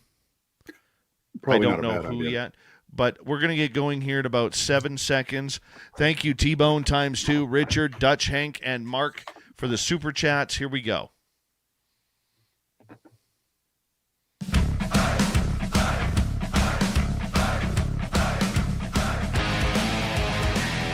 Here we go with the next half hour as we kick off the second half of Spaced Out Radio tonight. My name is Dave Scott, and we are having fun with Trey Hudson talking about the Meadow Project. I believe it's in Georgia. Is it in Georgia or in South Carolina? I will tell you, here's the location, people. Go ahead and get your pins ready. It is south of the Mason-Dixon line and east of Arizona. That's the exact location. Remember it well. I love it. Love it. And because of that, what you got to do is listen to our reminder that our archives are always free. Why are they free? Because I want them that way. YouTube or any major podcast network. Our website, spacedoutradio.com. We have a plethora of features for you. Rock out to Bumblefoot, read the news wire, check out our swag as well. Follow us on X at Spaced Out Radio, Instagram at Spaced Out Radio Show, and on Patreon in the Space Travelers Club. Here we go. Trey Hudson, the Meadow Project. Now, right before the break, we were talking about Bigfoot, Dogman experiences there, close encounters of the weird kind. You mentioned during the break, and I want to bring this up, you're now getting rake-like creatures there. Now, when we talk rakes, we're not talking the garden rake variety. Maybe if you want to explain what a rake is and what you're seeing. Yeah, a rake is it's a folkloric thing, and they're described as humanoid-ish shaped things that slink around. And what's really cool about this rake phenomenon is I told you we now have a psychotherapist on board, Shay Hudson and his lovely wife, Christy. And if they're listening, howdy out there. And we were doing their first investigation with us. And Christy said that I keep getting a feeling that something like Gollum is lurking around, is slinking around, watching us. Can we go back to where there are more people? I feel uneasy. And of course, we never want anyone to feel uneasy. So my primary researcher, Daryl, brought them back. And as they're moving across the field or across the trail, myself and another researcher see an orb tracking them just below their line of sight down the ridge, like something is following them. And so fast forward to the next night, we're doing our after action review of Saturday evening. That she had that experience on Friday. And one of my researchers, one of my thermal operators said, hey, Trey, during the debrief, I want to tell you about, we had a hog, a feral hog or a bear move across the meadow. And I said, Lee, there were 12 people surrounding the meadow. Whatever moved across it would be upwind of one of our teams that would have smelled us. What animal is going to move across an open space surrounded by 12 human beings? I said, but you got it on thermal so we can review it, right? And he goes, no, because I thought it was a bear or a hog. I said, your normalcy bias kicked in. You were trying to normalize what you experienced. I said, remember what Christy said last night? She had a precognition of something slinking around. So we were thinking that might have been a one-off. But when we were there in November, we were actually able to capture one of these slinking things on camera, on thermal. And guess where it was? At the same place where we had the box, the same place where I had the disorientation, and the place where we had the time distortion. So, like Skinwalker Ranch, are these little singularities popping open, and are things crawling out of them? And is that what people see, or when they describe rakes, is that what they're actually encountering? Well, you know what? I think it's something that the more your imagination opens up, the more these creatures show up. Yes, absolutely. Absolutely. Like, I am petrified of Dogman. Petrified of Dogman. And yet I keep having this feeling that one of these days at Flight 21, we're going to have a Dogman sighting. Like, it almost feels like it is inevitable. Right. And we're not going to know it was there until after we review the tape. Right. Right. And that goes back to the manifestation, that various other researchers, even, some of the older guys, wrote about is you can actually create a tulpa, a thought form, and make it real. And that, and then we move back, in the present time, the people talk about manifesting, what you want. So, if you think it, it will appear, and I guess you really want a Dogman. So, you better go ahead and have that can of Alpo and a leash ready, because you might be taking a new friend home. Well, the minute I see a Dogman out there, I'm bringing tennis balls. That's all I know. Fetch, and then you run the the damn other way. thing better play fetch and bring it back. Right. I want to ask you in regards to the aspect of the area. Mm-hmm. How big is the area? Like, when I think of the Meadow, I'm thinking what? Couple football sizes big? Yeah, it's football probably, field sizes? I'd say it's probably 5 or 6, 7 acres, and it's just like a big kind of open spot, and it's not like a big circle. It has trees growing in it, clumps of trees in it, but it's very beautiful. It's absolutely gorgeous. It's there's like a small river or large creek, one or the other, right beside it. Very, very picturesque. And, it's not a humongous location, but it is very remote, very isolated, kind of like your location, no cell phone coverage. Mm-hmm. So it's one of those kind of remote places, where if weird stuff is going to happen, that's where you would think it would happen, a remote, pristine location. How many people on your team? It varies. We've got about 12 core members, and, a few of us are retired, the lucky few. And so when we have an expedition, sometimes we'll have as few as 6, sometimes as many as 12 to 15, so it just depends on how many people have the time to break loose and, go on these expeditions. Right. So when you head out into the field, do you book your weekends to go out there, or does everybody just expect you to be out there? What we do is I will come up with a weekend and kind of throw it out there, several months in advance. And, people say, that'll work, that won't work. We kind of come to a consensus. Sometimes we have to just, put a pin on the wall and say, that's when we're going out.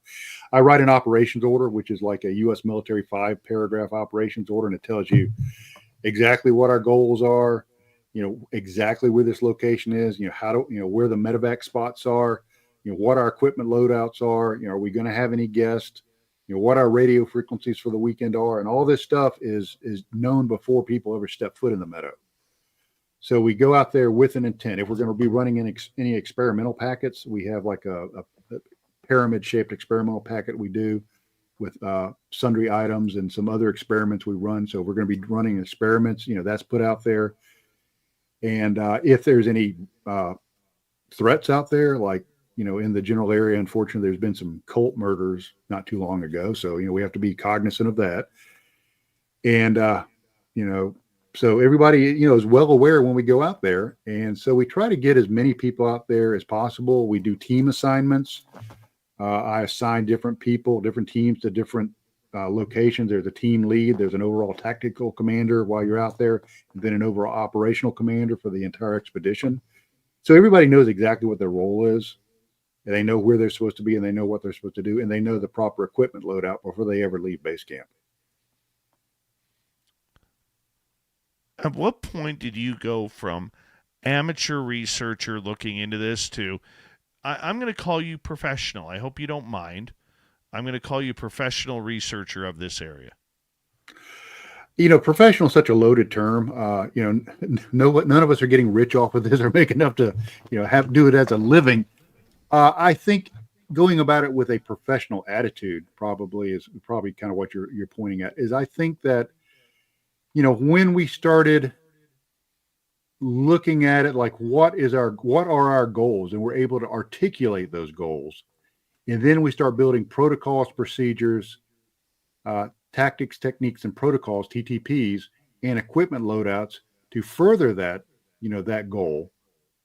And we go out there with a purpose, and a design, for our outings. That's when you start becoming a little more, and you start putting it on paper, actually, protocols that people can read. That's when I think you start moving from amateur into more professional, and you have, results. I think you start getting results. You do after action briefings. Everybody understands what their roles are, and everybody's part of a team. And then you also have to be kind of careful about how you pick and build your teams. You put the right people together. And quite frankly, some people that ask to come out with us, I say no, because they're just not the right fit, for that environment. You have to be, as you were talking about some of the high strangeness you've encountered, you've got to be kind of a hardy person, not only hardy of body, but hardy of spirit and mind, or you might not be cut out for this. Yeah, that is a tough one. When you're breaking down team members, or you're maybe wanting to introduce somebody to your team, what's the guidelines that they need to follow? What's your rules? My rules are, first of all, you have to be compatible with people. I don't want anybody coming out there that has, the wrong kind of attitude. Like, my way is the right way. Everybody that comes into the team is coming in as a novice because they don't know how our team operates. They're coming in there to learn. Another thing I ask is we don't discuss religion or politics. Okay, that just does not do well for team building. Number 3 is, when you're given an assignment, it's not I'm not autocratic with the way I do things, but if I give you an assignment and I tell you to do something, I expect it to be executed. I don't want back talk. I don't want argument. You just do it, because usually I have a reason things are being done, the way I ask. And I expect honesty, people to be honest with me, because I don't always have the answers. And I expect people to be somewhat, have a degree of discretion. Is you can share your experiences. I encourage that, but don't share, the location, and don't share personal things of your fellow team members. And that's why everybody on the team signs a non-disclosure statement. And I have a file here just to my left with non-disclosure statements signed by some pretty important people that you would recognize their names. And those are kind of the things that I expect. And, some team members just haven't worked out and they've been asked to leave. But we're part of a family, and that's the way we look at it. Is not only when I go out researching, am I out there looking for, whatever it is, the experience, the data, but I'm out there with my family, and I want it to make me happy, and I want it to make the people that are out there happy, because that really enhances the experience when everybody is having a good time and they're of like mind. I love it. I think having those rules and regulations, it keeps it tight. It really does. And a lot of people, the critics out there will say, well, Trey, aren't you being a little selfish? Is it the point of having areas like this to bring people in to explore together and see what other teams get? Right. And you can explore it through that book or through that book. Either one of them are all of our experiences.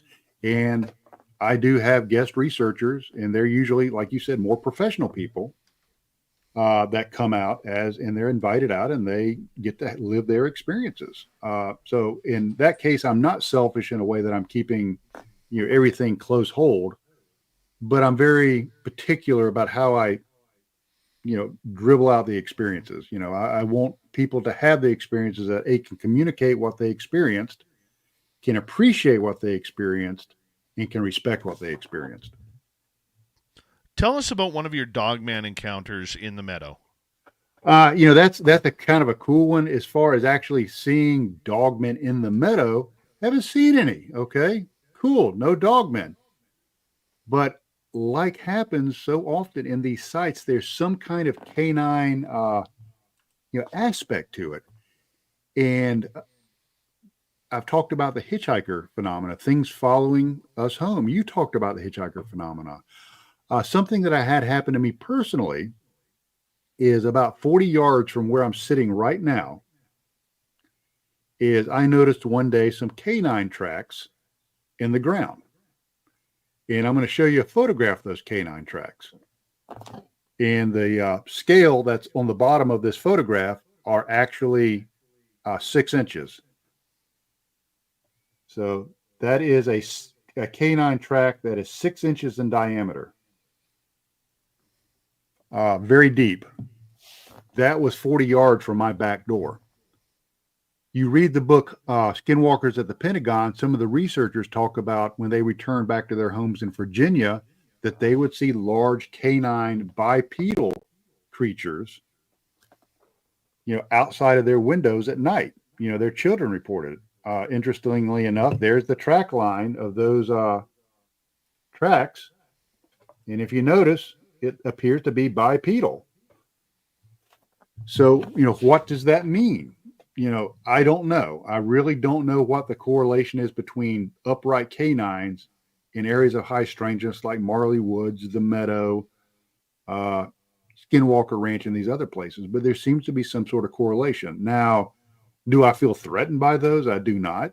When I walked out to the cottage I'm in now from my house, I just walked out here in the dark and didn't worry about it. So, who knows? You might get your experience with a dog man yet. Let's not say we did. How about that? What kind of animals do you have to deal with there that are just natural to the area? Yeah, we have everything from the the benign squirrels, possums, deer. We do have bear. We have cougars or mountain lions. When I say cougar, I'm not talking like Demi Moore. I'm talking about the animal kind. That's a joke there, folks. You can laugh at that. We're allowed to laugh these days? Yeah. You got to laugh at them. So, that's what we have. I haven't seen too many feral hogs out there. I know they're out there in that area. The South is pretty much, just inundated with feral hogs. So you bear, deer, hogs, mountain lions, things like that. So you have to kind of be on your game. The thing that I've always worried about the most are your two-legged predators. And weird stuff happens in this area. Like in the place where we set up base camp, about a month ago, a burned out RV was found there. No bodies, no people, just a burned out RV just left there. We had a case where we had an individual set up a tent next to us. The individual would sit at a table and watch us all day, never moving. The individual, we did not see a backpack. There were no vehicles. At nighttime, we checked it out. There was no heat signature coming from his tent or his surroundings. And we never knew where the individual went to. It was just this strange person sitting there watching us all day long. We never saw him eat, just watching us. So then you start wondering, was that a person? You can go down a rabbit trail with that. Lots of different rabbit holes to go down to when it comes to this subject. Overall, have you ever felt that you have been played or joked, been the butt end of a joke while you're there? Yeah. The trickster element is very very prevalent. Everything from the benign. I was out there not too long ago. I was looking for the cooking spray in my cook box to cook eggs in the morning. Couldn't find it. The next day, was making breakfast, and there was my can of cooking spray right on top where it should have been all along. So there's a trickster element to that. We've also done SD stuff, and we've had whatever it is we were communicating kind of allude to the fact that we should be back at base camp. So we go back to base camp thinking that's where something's going to happen, and nothing went on at all.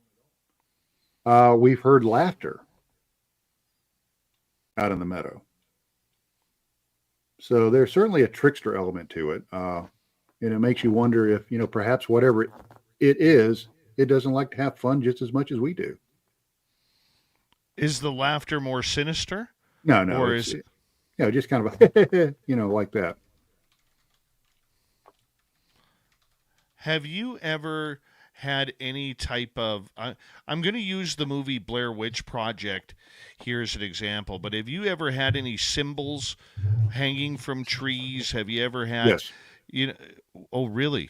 Yeah. Yeah. One of the most remarkable things we had is, let me look at my notes here. It was, let's see, in the 20s, July of 2020, is myself, Bob Wilson, and Kristen Payton had gone out there, and we had gone to the area near where I had that disorientation. And in the small river or large creek, there was a small island. And I'm talking maybe, 3 feet wide, 12 feet long, very small island. And in the middle of this island, there was a sapling about 1.5 in diameter, about 12 feet high. And the top of this sapling was formed into the top of a perfect oval, exactly the same shape of the top of an Egyptian ankh. And it's almost like something or somebody had brought two branches together and fastened them at the top to make this oval. Now, what's interesting is you couldn't get a ladder out there because it was in the middle of this creek, and this is like a little tiny small island. You couldn't bend the sapling over without breaking it, and you'd have to be 12 foot tall to go up there and tie that. You go back and you look at the symbology of that oval, it's been compared to something called the galactic keyhole, which are oval type motifs seen in areas and different cultures and in places that were thought to be portals or gateways to another world. And that was right there where I had that extreme disorientation with the 0.33 radiation spike. And that's only about 40 yards from where we saw the boxer cube. Wow. We've got about 2 minutes left with you tonight. And I'm just going to put this out here. If you want to stick around another half an hour, I know we'd love you because Tim James is going to join us in the next half hour. If you want to join us for another half hour, we'd be totally elated. But I'll leave that to you. You can decide during the break. You have a couple of books out that you have had great success with. Right. Tell us about your books. Yeah, my first book is the Meadow Project Explorations into the South Skinwalker Ranch. That is basically our stuff up to about 2020, our experiences. My second book, Return to the Meadow, which just came out a few weeks ago, is about our experiences from 2020 up to the present. It's broken into 3 parts. The first part is called Congruences. I talk about Bradshaw Ranch, Marley Woods, Stardust Ranch, and the Colorado Ranch. And then the other part is called Explorations. I talk about our explorations. And the last part is Revelations, which is interesting because in that part are the transcripts, among other things, of 2 of our members that went through hypnotic regression, which talks about missing time, strange vessels passing by base camp. That's Bob Wilson. And then Kristen talks about her things coming into her room at night and trying to remove her from her room and the marks left on her body and things like that. Both of those were all done through a licensed professional hypnotherapist. So there's a lot to unpack in the books. There's chapters on mysterious boxes and things like that. Pick up a copy of it. I would love to, I'd love to have you all read it and, hear what you think about it. Of course, my man. Of course. We're going to get you to hold on right there. Sure. As we're going to go to break here at the top of the hour. Final hour of Spaced Out Radio is coming up right after this, everybody. Stay tuned.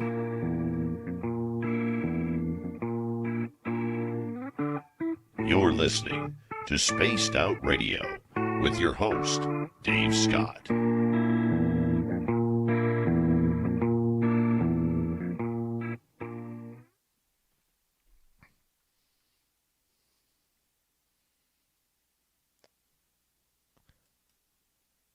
All right, Trey, we are clear. Do you mind sticking around for a bit? Yeah, a little bit. I've got a early doctor's appointment tomorrow, but I can probably hang around for about 15 to 30 minutes. Yeah, if you could do another half hour with us, that'd Yeah. be great. Then we'll cut you loose. Okay, sounds good. All right, I'm just gonna take a quick break here. We got about 6 minutes, okay? Okay, yeah, me too. All right. Be right back, everybody.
All right, I am back.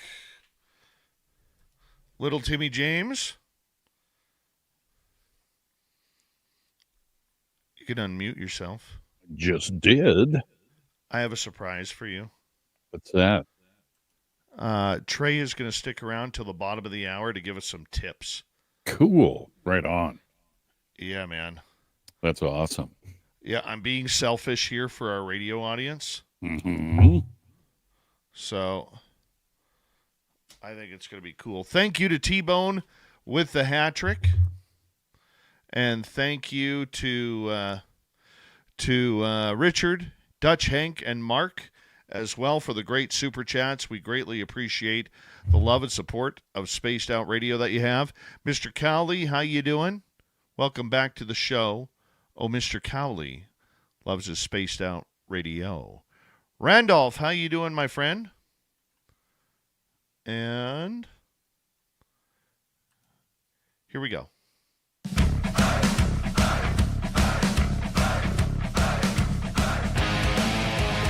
Final half hour, make that the final hour of Spaced Out Radio. I'm so excited because this will be the final half hour of Trey Hudson, who's going to stick around. And we got little Timmy James here, as well as we say hello to everyone listening in on our terrestrial affiliates around North America, digitally on every major podcast network. Our website, spacedoutradio.com. We have a plethora of features for you. Rock out to Bumblefoot, read the news wire. Check out our swag as well. Follow us on X at Spaced Out Radio, Instagram at Spaced Out Radio Show, and on Patreon in the Space Travelers Club. The Desert Clam has set the password for tonight in the SOR Space Travelers Club. Razzle4.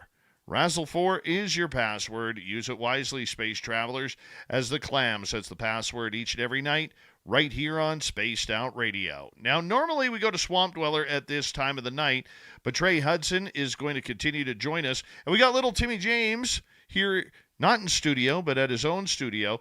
And Trey, I'm going to be a little selfish this next half hour because now that Tim is here, we'd like to actually ask you a few questions about investigating Flight 21 and maybe what we should do.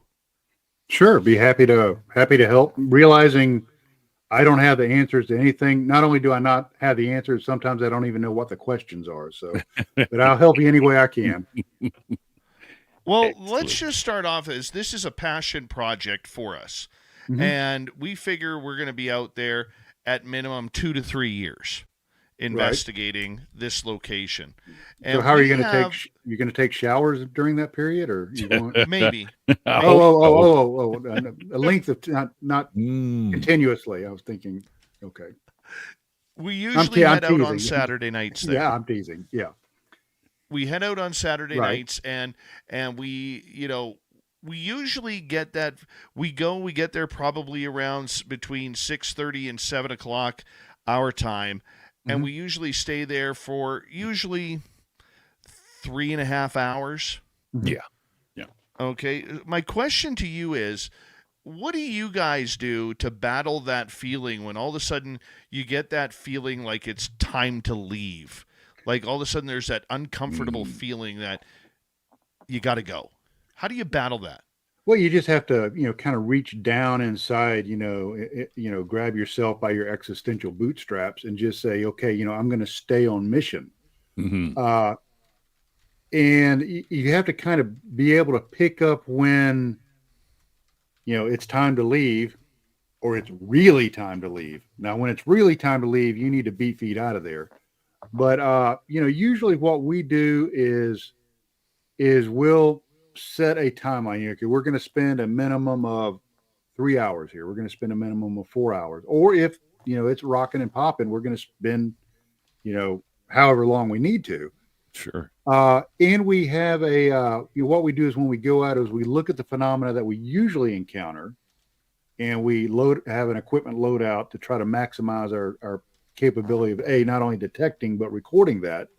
And then B, if there's a phenomena that we'd like to maybe see if we'll capture, we'll have an equipment loadout for that. So is, based on past experiences, let's say one time we want to go out and we're going to focus heavily on SDs.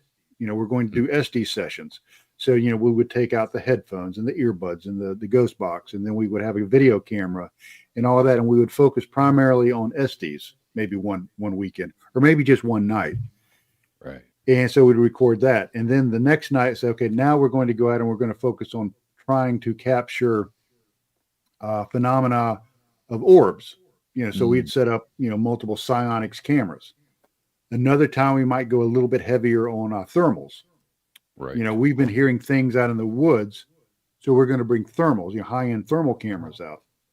And usually what we do is I have another team member, we usually run with helmet-mounted nods, night observation devices, so we can drop those down and can see around us.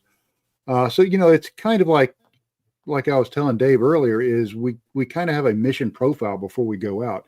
And mission drives equipment. Equipment doesn't drive mission. Yeah, exactly. And especially when you're having to hump it out there, you can only carry so much stuff. So kind of have an idea of what, you want to do. And a good indicator of that is what phenomena have you encountered the most of in the past, or has been reported the most of in the past. So, that kind of helps develop your operational profile for what you're going to do, and also your equipment loadout. Tim, feel free to jump in with any questions that you may have. But Trey, it is only Tim and I, and we will be having appearances with other people doing this. But at some point, Tim and I think, both realize that we may have to add more people to this. Yeah. Considering the location is so small, maybe about 2/3 to 3/4 the size of a football field, how many people should we be adding for a location like that? I would say 6 would be a really good size for that. And for a couple of reasons is we've learned from, the missing time, with one of our team members and some other, my extreme disorientation, that it is never wise to have anybody out on location by themselves. Mm-hmm. Is always have teams of 2. Right. Always make sure that you articulate who is in charge of that team, who is the senior researcher, and that person will take their orders from whoever is the tactical commander for the research or the expedition, in the field. So let's say, whoever you're in charge of the investigation tonight, you will decide where you want to post your teams, and you do what's called IPB intelligence. We called it intelligence preparation of the battlefield. When I was in the military, we would take a topo map. Okay, these are easy ways you can get in and out. So what are natural lines of drift for something, traveling, through this terrain? So you might want to put a team there and set up an LPOP, a listening post, observation post. Okay, so what do I want to equip them with? I want to equip them with, let's say, thermal, and I want to equip them with night vision. And then I might have another team that's set up on a location, maybe high ground, and maybe they're better suited to be a listening post. So they might be a little more heavy on audio. So they might have a parabolic dish, something like that. So each team might have a similar mission or the same mission. And of course, that builds your loadout for each team. And then you need to have radio comms with each team. And when you have radio comms, I highly suggest that you get radios with an earpiece. So, people can, key their mic and say, hey, I hear something coming towards me. Do you have anything on thermal? Okay. Team 2, I'm hearing something from your 6 o'clock location. Can you, turn your apparatus around to see if you can pick that up on audio? And so everybody kind of understands what they're doing. Now, that's where the tactical lead comes in, is they have to be very flexible. If things start really happening, they need to understand the terrain and the site well enough to say, okay, team number 1, I need you to back up, co-locate with team number 2, create a super team of 4 people and move to this location because we think we detect something coming down this stream bed or trail or whatever. Or I need to fan out, teams in a crescent so they can detect anything coming in from different points. So you need to be really flexible. You really need to understand the site. And I actually take out a map board with me. So I have a hand-drawn map of the Meadow that I take out in the field with me in a map case. And I have penciled in team 1, team 2, team 3, and where they are, so I can visualize very quickly if I need to move teams around. Right. Okay, that makes sense. So, okay, I have a question. obviously Dave and I are out there, and it's a little bit crazy right now. I mean, we're Yeah. just getting settled into this, obviously. Right. Now, I'm thinking, and Dave and I have talked about this because we've picked up some stuff on camera, and accidentally we didn't see it till after we reviewed footage and that Sure. sort of thing.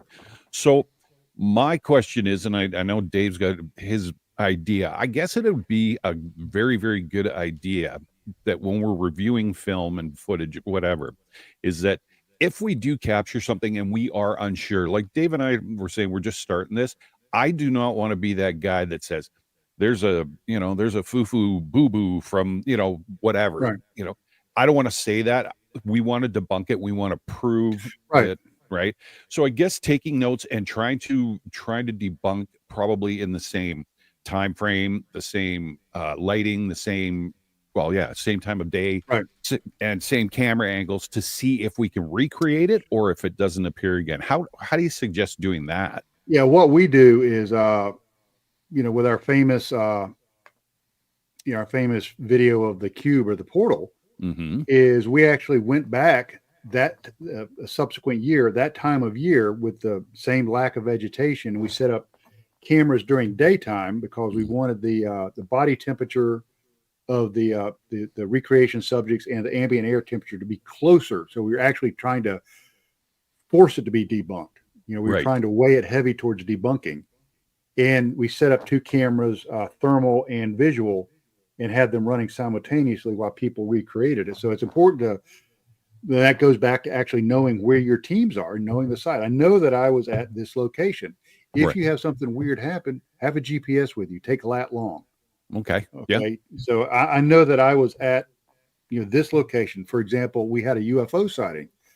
I knew the lat long of where I had the sighting. Right. When I had the sighting, I took my magnetic compass out. I shot an azimuth. I know that it was at 106 degrees magnetic. Gotcha. So I could go back later on a map, plot it, and I knew exactly, where the phenomena was that I saw. Where that becomes important is if you had a totally disinterested group not affiliated with you said, hey, we saw something, and it came from over towards, Miller's Peak, you can map where they were and say, wow, that triangulates exactly with what we were experiencing. Ah, we're going to have to buy some more equipment, Dave. Yeah. And the GPSs, a lot of people say, I'll use my phone as my GPS. Mm-mm. Forget that. Get No. an actual no shit GPS. Oh, I got a good one. Yeah. Like a nice Garmin Montana or something, Mhm. and buy a good magnetic compass. Yeah. Bruton makes excellent compasses. Yeah, they do. So I run both a Bruton and a U.S. military lensatic compass with the tritium. Yep. For a couple of reasons. Number one is it's a compass, right? Mm-hmm. Number two is if you have a spontaneous magnetic anomaly, if you have especially a tritium compass sitting down there with your gear, you can watch the tritium spin. And something else I do, and forgive me, I'm going to lift this up right now. We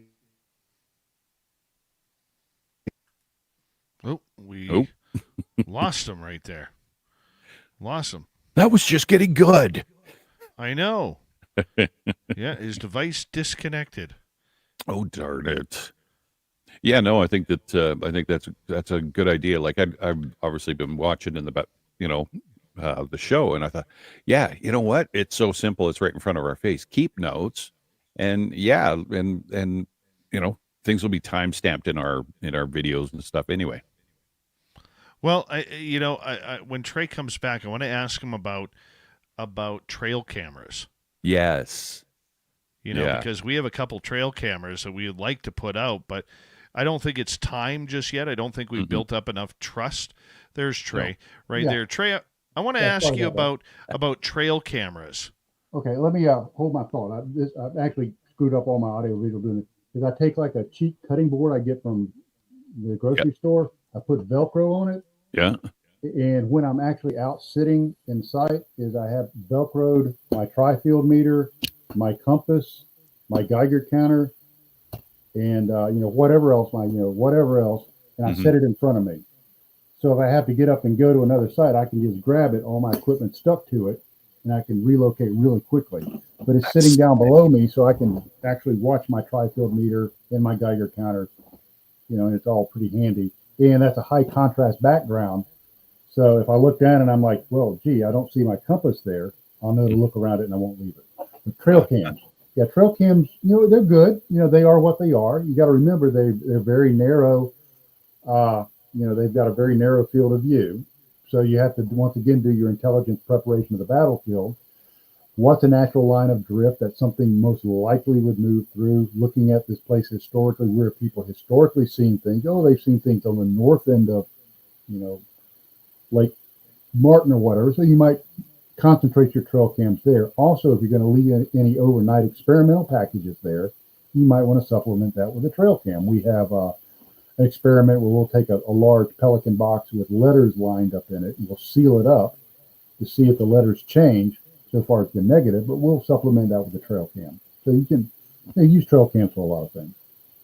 All right. Good to know.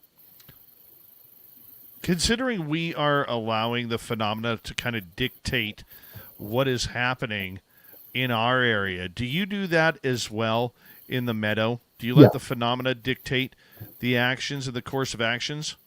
Yeah, a lot of times we'll go out there and we'll take our basic, equipment loadout, which is compass, GPS, Geiger counter, tri-field, thermal, and night vision.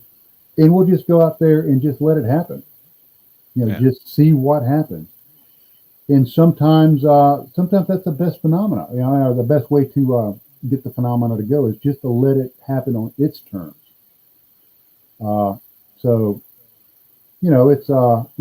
Sometimes we run out there and we do a sky watch. There's another location, probably about 3 miles from the Meadow, which has been clear cut. So you have like this huge expanse of, sky. And so we'll go out there with a little bit of different loadout of equipment, and we'll do a sky watch. So, sometimes you just have to go out there and let it happen. But you got to be flexible. You've got to say, okay, it's happening on this end of my location. Shift all the teams over there. That's kind of what happened during the cube thing. Is we were able to shift all of our teams together and make one super team, and then dispatch sub teams into the phenomena. Wow. I think that's something that we have kind of been doing, is just allowing the phenomena to dictate what is happening here with us. I mean, how do you get around the fear factor of everything? Because I don't know what your area is like. Our area is very claustrophobic. It's very tight. There's not a lot of movement. If something were to sneak up on you, it's going to sneak up on you quick, because you're surrounded by trees everywhere and brush. I mean, there could be something standing right in front of you and you wouldn't even see it. Yeah, something we do is most of our really good research happens during the winter months. I'm going to get you to pull your mic up just a little bit closer. Oh, I'm sorry. How's that? Better?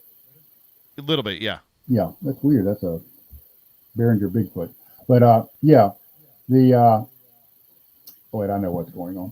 Yeah, what we usually do on that, and what was the question again? I've got me. Just in regard, now I forget the question. No, just trying to get by the fear. Yeah, the fear factor. Yes. Because our area is very enclosed. Oh, yeah. I'm sorry. Oh, that's better. Yeah, it defaulted to my laptop mic when I reconnected. Yeah, the fear factor is the people that we have on our team are people that come from like law enforcement backgrounds, military backgrounds, emergency medicine, fire services. So they're folks that are used to being in these really hairy situations and maintaining mission focus. Okay. That's the big thing, is maintain mission focus. And they know not to break their location, when they're put on station, not to break station unless they're given permission. You do not leave station unless you're given permission. Now, if it is really crazy, you can say, I'm calling a safety stop and I'm breaking location because of safety, and you articulate that to your tactical commander. And then you need to have some folks that are designated we usually go armed. Is usually you have 1 or 2 people that are designated as your QRF, your quick response force, that actually have medical equipment and weapons that they could go in and get a team and bring them out. Right. And you also need to set up what's called rally points, which is when you're going into a location, you say, okay, if shit hits the fan, we rally at this tree stump. Mm-hmm. If we get all scattered, we all meet back here, and then we go back to base camp as a team together. Right. Yeah, because as Dave describes it, where we're in, it's a cul-de-sac. Yeah. We don't have a lot of elbow room. Well, right. Exaggerating, but yeah, there's definitely not a lot of room. You could swing a cat and hit a tree. Yeah. It's and people just need to. One thing I learned when I was training as a rescue scuba diver is stop, think, and act. Mm-hmm. When you get into a crappy situation, just stop, take a deep breath, oxygenate your brain, think about your situation, and then act. And that helps keeps that small ember of panic tamped down when you go through that. I like it. Do you ever try to control the situation? Like, say, for instance, with your experiments, whether it's the Estes method or setting up paranormal equipment or the psionics camera, do you try and take control of your experiments, or do you just allow it to happen with setting up your gear? A little bit of both. Some of the experiments are designed to be put out there, left alone, just to see what percolates. Others is more. Other experiments are more, interactive, like the Estes. And one thing that I try to do on Estes is I usually act as the interrogator. Is I try to have a set, tape reel of questions that I run through, but as the situation develops, and if you establish that bilateral communication with whatever, is you've got to be flexible enough to take that conversation wherever it leads. And then you also have to be flexible enough to know that sometimes you've got other stuff happening. Like we had shadow people just all over a person we were doing Estes with, and we actually caught some on film. And we had to really stay focused on the Estes session and not just freak out and break and run. So, it helps, human beings like order. So if people understand what they're supposed to do and what their mission is, and you brief them on that, then they're more likely to stay on station and do what they're supposed to. Also, equally as important is do an after action review, AAR. As soon as you come back, set up a camera on a tripod, just, kind of use the cognitive interview technique. Say, okay, what did you experience? I saw, okay, from your perspective, what did you experience? Did you see what they were seeing? And then, draw out the data that way. And then you have that as a record, and you can go back and, use a transcription program.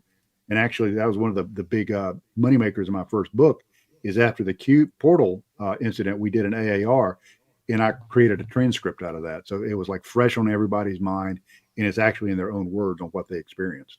And doing an AAR is, I would definitely assume, would be much helpful with a larger group, because then, you can kind of funnel it, I guess. Okay. Well, it needs to be facilitated, but exactly. Well, gentlemen, it is that time for us to wrap up this half hour. Tim, sorry about the UFO report, but I thought this would be more fun for you. Yeah, this was awesome. Nice to meet you, Trey. Thank you. Thank you. You're quite welcome. Trey, thank you so much for the tips and a great interview tonight. It was absolutely incredible, as per usual, and we encourage our audience to head on over to Amazon, Barnes & Noble, and all the online stores to find Trey Hudson's books on the Meadow. There's two of them there. Add them to your library. They are well worth the read because books are still darn good. Yeah. Darn good. Coming up next on Spaced Out Radio, it's the Dave 101 and the weird news of the week. We will be right back with the final half hour of this show. This is Spaced Out Radio and your host, Dave Scott.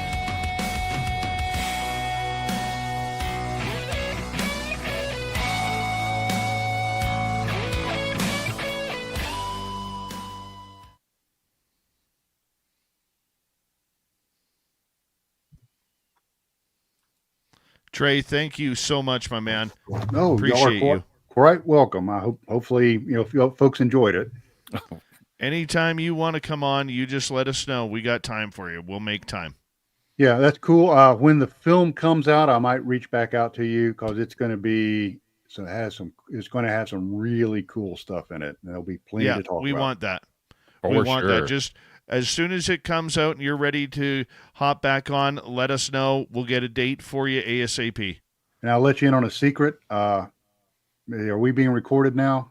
Yes, we are. Okay, I can't say publicly. But anyway, the film is you'll probably recognize some faces in the film, and it'll be really, really cool. I've seen the rough cuts of it. So, yeah, cool. Awesome. Thank you for having me. All right, Thank brother. you, Tim, nice to meet you. You too. If y'all need any, I'm not an expert on any of this, but if you need any pointers on your endeavors, please reach out. Oh, Happy we to do will. it. We will. We Thank definitely you. will. We're learning, so we need to learn from people who've done it before. Yep. Sounds good, gentlemen. Well, on that, good night. Godspeed. Take care, my friend. Okay, bye-bye. Bye. He's so awesome. No kidding. No kidding. That's excellent. I appreciate you hopping in on that. I thought that'd be a nice surprise for you. That was really cool. Yeah, I loved it. I appreciated it. And yeah, sorry about no UFO report, but that was so cool. Yeah. Jessica very Davenport, how you doing? Yeah. Oh, it's the Dave 101 coming up. Dave 101 is coming up next.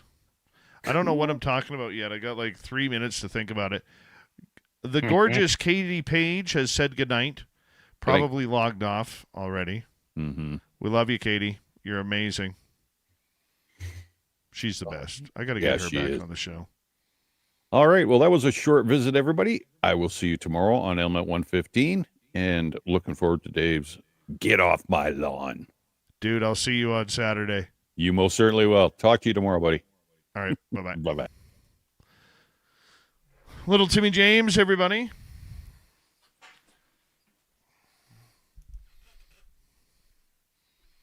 Just had some soup. I could handle Dave 101. That is an awesome comment. Tim Mothman, how's your goatee? Give us an update, please.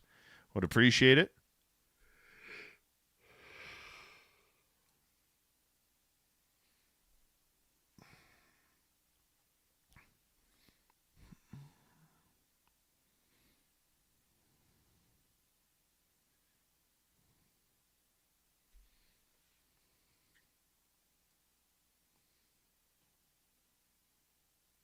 Yes, the Panthers won.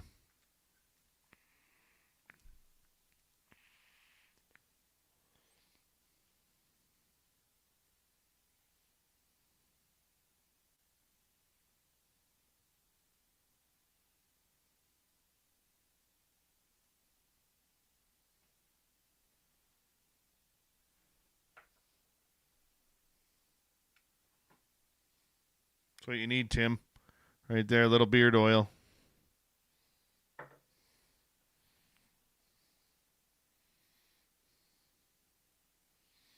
I look flushed. Yeah. I'm a little worn out. Excuse me for yawning.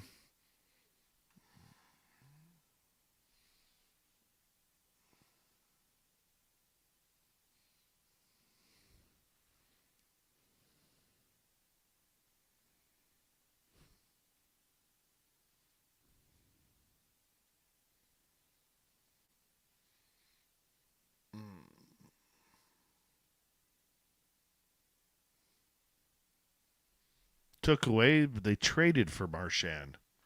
And he had a hell of a series.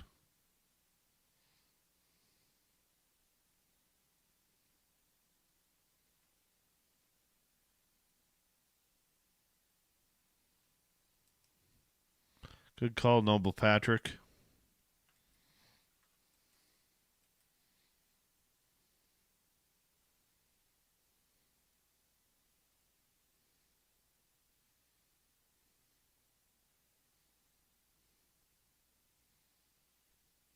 Thank you tonight to T-Bone with a hat trick, Deborah Rooney, Noble Patrick, Richard, Dutch Hank, and Mark for the great super chats. We greatly appreciate your love and support, everybody. Thank you.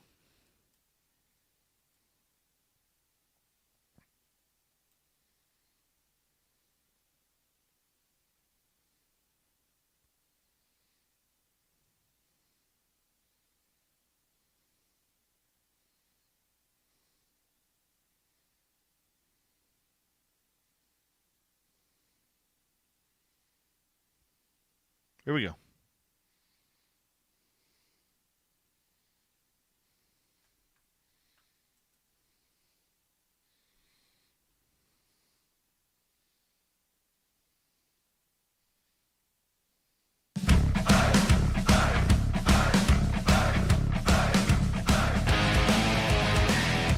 Here we go with the final half hour of Spaced Out Radio tonight. My name is Dave Scott.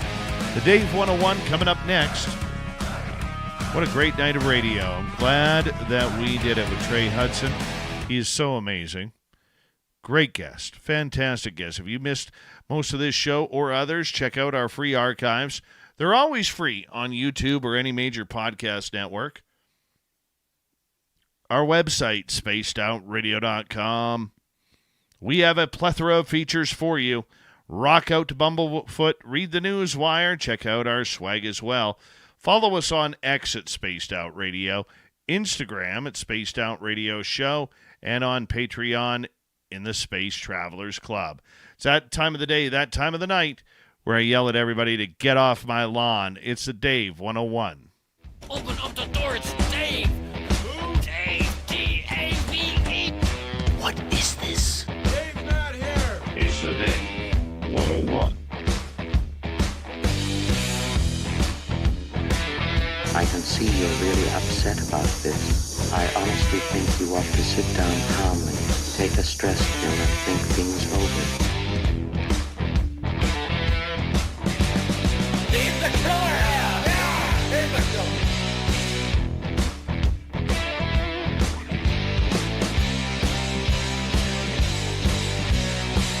Dave's a mess. I know all of you have heard me talk quite a bit recently about the Flight 21 investigation site that we are taking on in, Tim James and myself. And let me tell you, there is a lot of anticipation and excitement that goes into every little thing that we do there. It is scary. It is fearful. It is amazing. It's beautiful. It is everything wrapped into one in this very claustrophobic location that I don't know what it's doing to me, but it feels like it is changing me. What is it about? What is changing? I can tell you. It's more positive. It's brought better times out of me lately, which I'm actually very happy with, because who doesn't want to be happy? Who doesn't want to be in the thick of things and having fun while you do it? But there is elements that people don't realize when you are a person who maybe doesn't get out into the forest, or maybe you're an armchair quarterback critiquer, or whatever you may be. Now, there are going to be a lot of people over the next while as we continue with this series who are going to be saying, this is fake. You guys are making things up. You're setting things up, because there's always those critics out there. And frankly, they bore the living hell out of me. But you still have to deal with them. We are not professionals. I may be a professional broadcaster, but when it comes to research and investigation, we're learning on the fly. We are learning this as we go, and we are going to make mistakes. We are going to make stupid mistakes, silly mistakes, dumb mistakes, and mistakes that will probably compile on top of other mistakes. And I'm quite okay with that. The reason why there is a passion to this is because there is always something going on. It is natural. And to me, the reason why I started out this Dave 101 talking about Flight 21 is because it is helping me deflect the BS that we are seeing in the UFO world right now. And there is a lot of hot garbage out there that somebody just needs to drop a match on and let it go poof.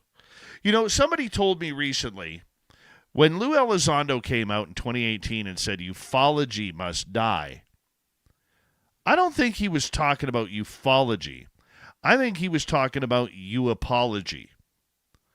The new group out there who are diehards, who have really brought this subject to social media at times are very cruel, at times are very insensitive. They don't care if you have a family. They don't care what you do in your personal life. They've been caught doxing. They've been caught uttering threats all over UFOs. We've had it in our own chat rooms. We've had insults thrown and strewn at us. And Lord knows over the years, I've taken a beating as well. But you know what? That comes with the territory, because I'm the moron who decided that I actually wanted to put my face in front of a camera and on microphone and actually have an opinion about these stories. And that's quite okay. I'm a pretty tough guy. I could take most of it. But sometimes when it gets personal, like a lot of this stuff does, it really doesn't feel very good. The UFO world has become more and more of a cesspool with the introduction of the social media aspect. And even people who really got it going, like Danny Silva from the Silva Record, or Joe Mergia, who does incredible transcriptions of interviews and blogs, fantastic hair as well. I look at these two guys who I highly respect in this field, who really were the first real people pushing UFO Twitter, which is now UFO X. And when they're saying that they created a monster, that's exactly what they did. They created a monster. A monster that has so many different heads on it, no matter how many heads you chop off, there's still going to be thousands of more that you will never get to. No, this has become more than UFOs, UAPs, whatever you want to call it. It's become an unbridled bastion of hell for a lot of people. People who are getting doxxed, people who are getting threatened, people who are having child protection services called on them because somebody doesn't like what they said on X. Trust me, people, it is happening.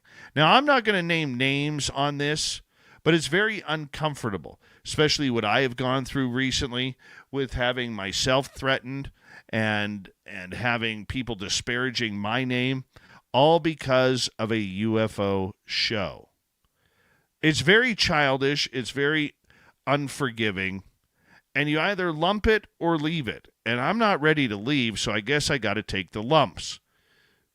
The UFO world was brought on to this because people, the minute the government started talking about this and making it the UAP effort, all the 2017s who got excited and those who have joined the hunt for UFOs since have all jumped on the social media aspect and ruined what was once great. And it makes me wonder, thank you to the person who brought this up about Lou Elizondo's article many years ago of ufology must die. Maybe it has to. Now, I'm not talking the old school ufologists who have literally given their lives to this subject, trying to bring out truth, trying to bring out facts, trying to bring out the cover-up. I'm not talking about the people who I respect, whether it's Richard Dolan or Lorian Fenton or Melinda Leslie, Victor Vigiani, Grant Cameron, the late Stanton Friedman, and that entire group. I think it is fantastic what they do. And there's a lot of good people like that, even who are new in this field, who are continuing the trend. But it's the government game that has really taken the effect and the fun out of this entire subject. Why? Because people are passionate when government is involved, the military is involved. You know, all of a sudden they've gone from being UFO people to UAP people. And really, the attitudes that we've seen over the years on X especially have been thoroughly disgusting. They really have. In not safe for work incidents, we've seen a lot of threats, doxing, as I've stated, and many more people being punished because they are passionate about this subject. Now, most people put their own foot in their mouths, and people will say they're getting what they deserve. But when you're attacking people's experiences, you're attacking people's credibility and potentially their livelihood, that's where I draw the line. It's not fun when you have people coming after you, whether they're doing it verbally, physically, or even personally. it makes me wonder why people are acting this way. And I've been thinking about that a lot and talking with a number of people who are in the same category, including ones close to me who've been threatened as well. And the way I look at it is this. There are legal ramifications for people who do stupid things, and that will continue to happen if the threats continue. That being said, the only way you can really get out of it is by just ignoring it. That's why I haven't been participating much on X. That's why I haven't been participating much on Facebook or other social media recently, because nobody seems to enjoy this anymore. I love hosting this show. I love bringing these topics and these guests to you each and every night. It's my passion. It's my desire to bring these stories out. But it's the social media aspect that is really, in my opinion, destroying society. I like social media. Trust me, I do. I love YouTube. I love X. I'm on both every day. But I'm not posting, especially on X, unless I'm re-quoting somebody who puts out a cool story. I'm not getting into the deep discussions. I'm not getting into the warfare that we see that causes a lot of drama. It's just not worth it. You know, what is worth it is our listeners. What is worth it is the people who care, the people who will download this show from the podcast, the people who will watch it on YouTube or LinkedIn, and the people listening in on our terrestrial radio stations, which is a complete blessing to what we do. And I hope we're able to educate you, and along the way, you're allowed to have fun while we manage to wade through the heavy UFO waters and the Bigfoot waters, trying to make some sense of the unsensible. I do it because I have a passion for it. I like to ask questions, and mainly I'm a big mouth, and I like to talk to people. That's pretty much it. But what I don't like is when there's zero consequence behind somebody hiding behind their keyboard. And we get a lot of that these days. I don't understand where we became so insultive or why we have to be so insultive these days. You know, I mean, going into, let's take an example. We have people who will come into our YouTube chat, never been here before. They'll call our guest a liar. They'll call him a fake and say, get this guy off the air. We've never seen this person before or these people before in our chat room. And thank you to our moderators who actually take care of that pretty quickly. But still, what would cause somebody to do that? Like, I would never think of going into somebody's work or somebody's chat room or somebody's, blog and just blasting them a new one just because I don't agree with what you are saying. Think about that. I don't agree with what you're saying, so I'm going to destroy you online. That's what it comes down to. And here I only thought it happened with people who are passionate about sports. Because sports people are quite like that. Their passion overrides absolutely everything. Their team is their blood color, and they will do anything and everything to make sure the rest of the world knows that. Sycophants are everywhere. And we have them in the UFO Bigfoot world as well. That being said, it doesn't mean that you can't act like a human being. And for 99.9% of the people who follow this show, whether you're listening on terrestrial or whether you're watching online with YouTube or other social media platforms, it is something where you are here because you want a good story. You want to be able to learn something. You want to be able to have fun. Because from the time you wake up in the morning until the time you listen to this show, you are beat up. You are beat up listening to the news, the radio, the newspaper, watching the television, where journalism has gone right down into a cesspool of its own. And I'm saying that as somebody who worked in the mainstream media. All you hear of is politics, and whether it's Iran and Israel, Russia, Ukraine, Donald Trump and his bad hair, whatever it may be, you are hammered by it every day, from the time you wake up till the time you go to bed. And when you get to the point where you can finally relax, this is what Spaced Out Radio is for. It is here for you. Now, there are people out there who don't really care about us. They don't care about the topic. Hey, they don't even like me.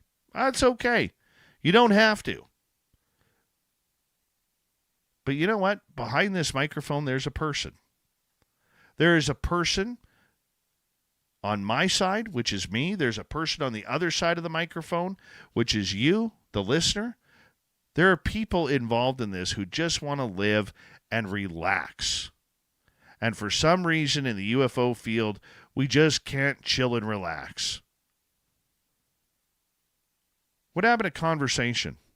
What happened to the point of being able to talk it out where, hey, man, I don't like what you said there. Instead of doing a violent Karen move and going absolutely nuts. Oh, my God, can you believe what this podcaster said or this YouTube channel said or what they said on an X space? It's getting boring. And it's getting really, really tedious to pay attention to. And what you're finding is more and more people are pulling away. The ones who are putting in the time, who've been doing this a long time, I think of people like Martin Willis or UFO Garage or many other great shows out there that are just now second guessing, what am I doing this for if this is the way it's going to be? The subject was never like that. Disagreements can happen. Discussion is good. But maybe discussion and having a conversation is a generation lost. That's your Dave 101. As God is my witness, I thought turkeys could fly. Ladies and gentlemen, here is the latest bulletin from the Intercontinental Radio News. Loud noises! I am good at things, fighting and reading the news. It's time once again for Spaced Out Radio's Weird News of the Week. Severe weather that swept through Indianapolis left something a little bit unusual in its wake. Yeah, these people in this subdivision ended up with this mysterious drone-shaped object. Residents in the 19th Street of North Pasadena Street said the dome, which is like a round orb, bigger than a vehicle, was spotted in the road after the storm swept through the area. Luckily, nobody was hurt. The strange structure drew crowds on onlookers. Our sidewalk out here has become a tourist attraction, said resident Sandy Jones. Some neighbors suggested the object could be a radome, a structure designed to protect satellite antennae and other delicate equipment from weather. An employee at V2X Technology, located near Pasadena Street at the site formerly occupied by Raytheon, go figure, said the object appeared to be a radome from their business, but officials were at a loss to explain how the weather managed to carry it all the way to the neighborhood road. Neighbors are saying the dome was removed this past Wednesday, and no, it was not aliens. But if Raytheon's involved, you just never know. You just never know. Here's a weird one. Inspiration for a child's name can become, well, literally could come from anywhere. But I think like you and me, most of us are sick of these stupid names we are giving children these days. Okay? Celebrities, public figures, food, royalty, and even cars are often called upon to make an impact on kids' lives. But selecting a devastating disaster and major historical moment and giving that moniker to your yet-to-be-born spawn, well, that's just a sad choice. Earlier this week, a Reddit user who goes by Kitty So Good posted an invitation she received to a baby shower to the popular tragedy theme. Imagine the featured word, a very particular, unique baby name that we're not sure too many people are going to be fans of. Well, I just got invited to the baby shower, the lady said. They wrote alongside the image, which featured sweet illustrations of stars, elephants, and hearts. Please join us for a baby shower. Join us to celebrate the upcoming arrival of our little bundle of joy, the notice read. We can't wait to celebrate together. Traditionally, parents share the name of their child after it's been born rather than beforehand. This is usually down to superstition, but also so that outside opinions don't have a chance to attack and change their minds. However, these parents seemingly had no qualms about announcing what they were going to call their baby, having written it for the world to see and sharing it in their nearest and dearest friends. Upon reading the controversial name, one Redditor commented, "This has to be fake. There's no way this is real." A second one echoed, "I refuse to believe this is real," which another typed, "OP. I don't want to believe that this is real, but if it is, could you please come back here and update us on how the baby shower went?" You know, everyone in the room is going to be super uncomfortable waiting for the one brave person to bust wide open and just ask the question. It's going to be hilarious. I want to know how the question is asked and the response. I need all the juice. So what is the child's name that they are celebrating? This cute little innocent baby. The name that the parents chose was Chernobyl. Yes. The Chernobyl disaster is a nuclear accident that occurred near Chernobyl nuclear power plant in Ukraine in April 26, 1986. The events remain as one of only 2 nuclear energy accidents rated at the maximum severity on the International Nuclear Events Scale. To this date, that accident has cost over $700 billion. 31 people died. And they're going to name their beautiful child Chernobyl. How do you come up with that? I wish I was making this up too, but apparently you're not. These people need to be, having to change their name to something stupid. Chernobyl. Poor kid. All right. We say goodbye to that story. And hello to Mr. Ron Bumblefoot Thal. Rocket in the background with Little Brother is Watching. Bumblefoot is the official music of Spaced Out Radio. Rocket us in and out of every single show. Get your horns up for the guitar god himself. Special thanks to everybody listening in at work, at home, in your cars, wherever you may be. Thank you to everyone in our chat rooms tonight.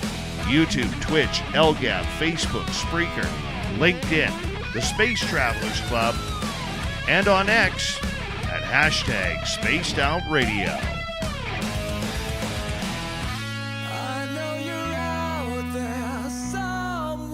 Remember, this show is copyright by Spaced Out Radio and SOR Media Ventures Limited. Thank you so much for choosing to share your evening with us, because together, my friends, we're watching. We own the night. Mr. Bumblefoot, we need a favor. We need you to take us home.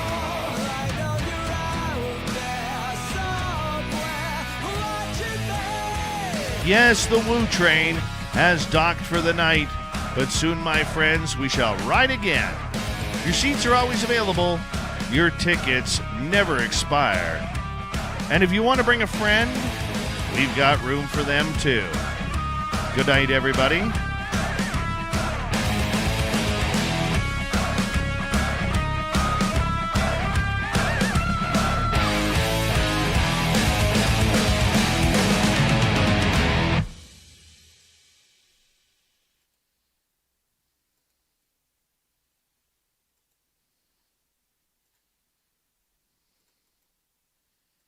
That was fun.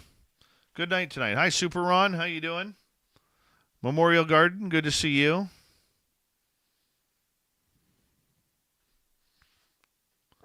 Okay, do me a favor while I'm starting the editing process. Put some stupid baby names that you've seen up there. Now, they must be real ones. No, don't make them up. I want to see your stupid baby names. Not yours personally, but ones that you've heard of from people that you know.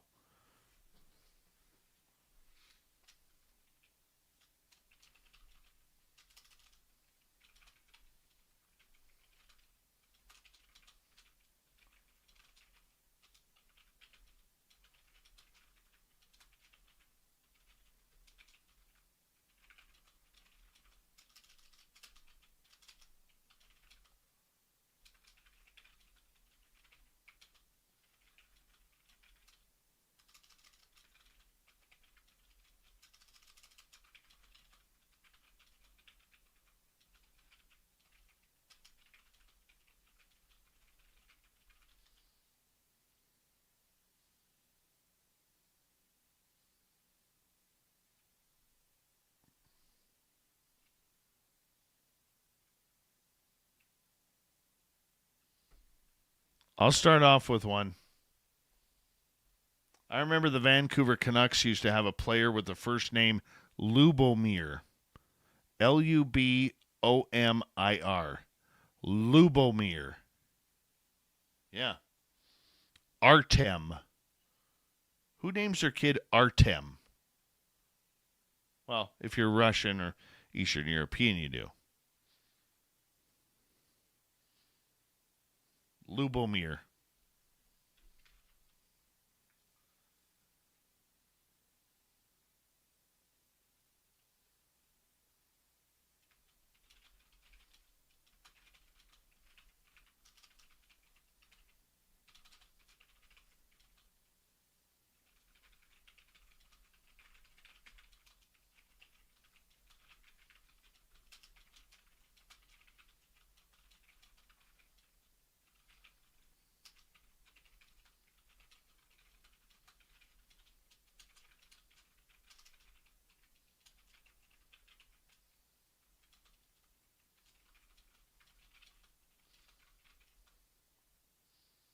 Yeah, that's a bad name, too.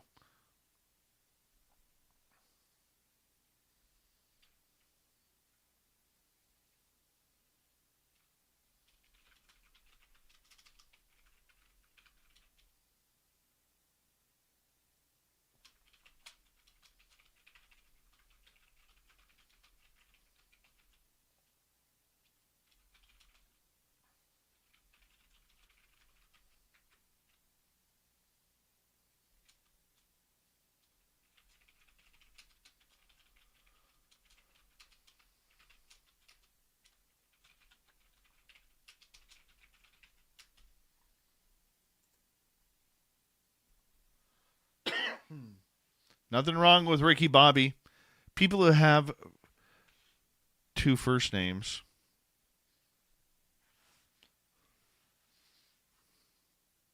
That's kind of cool. Or the kids who wear their hats like this now. How do they do it? Hold on. They wear their hats like that. Hate that. Hate it.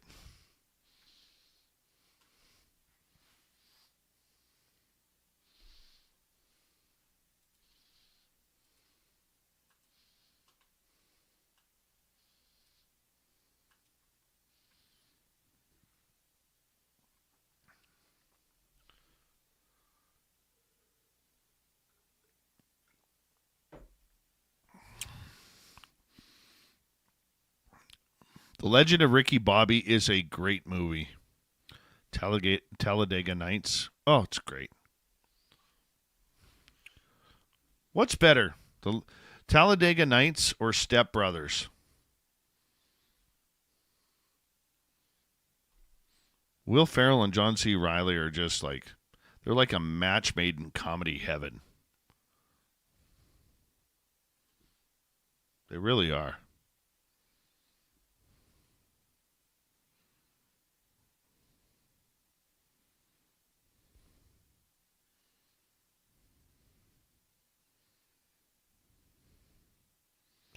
You've never seen Step Brothers? Oh, you have to.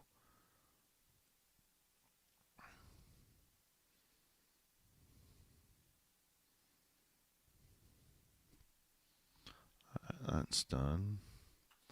Let's go here. Really?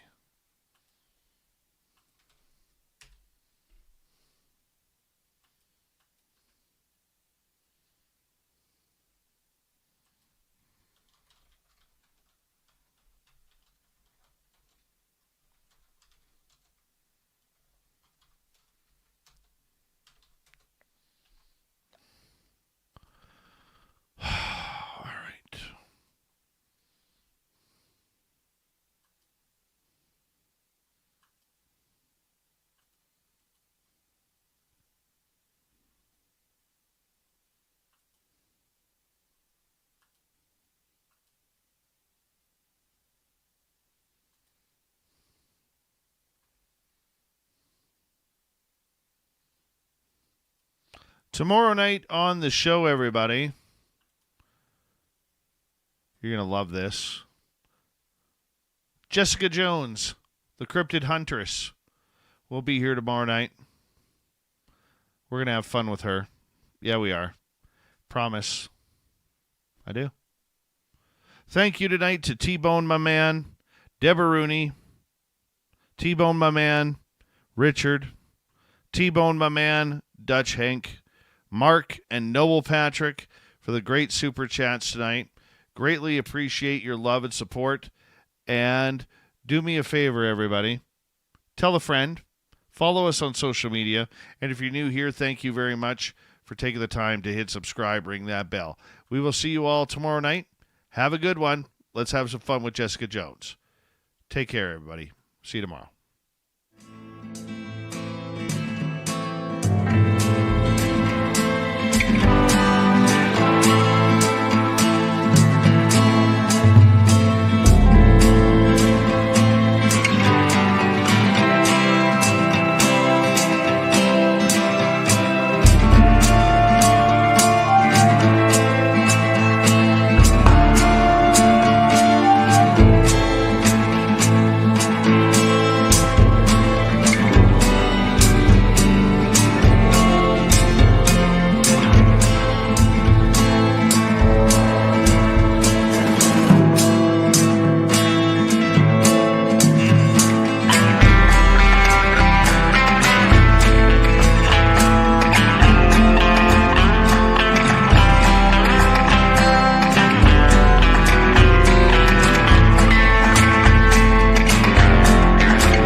Stay healthy, my friend. You too.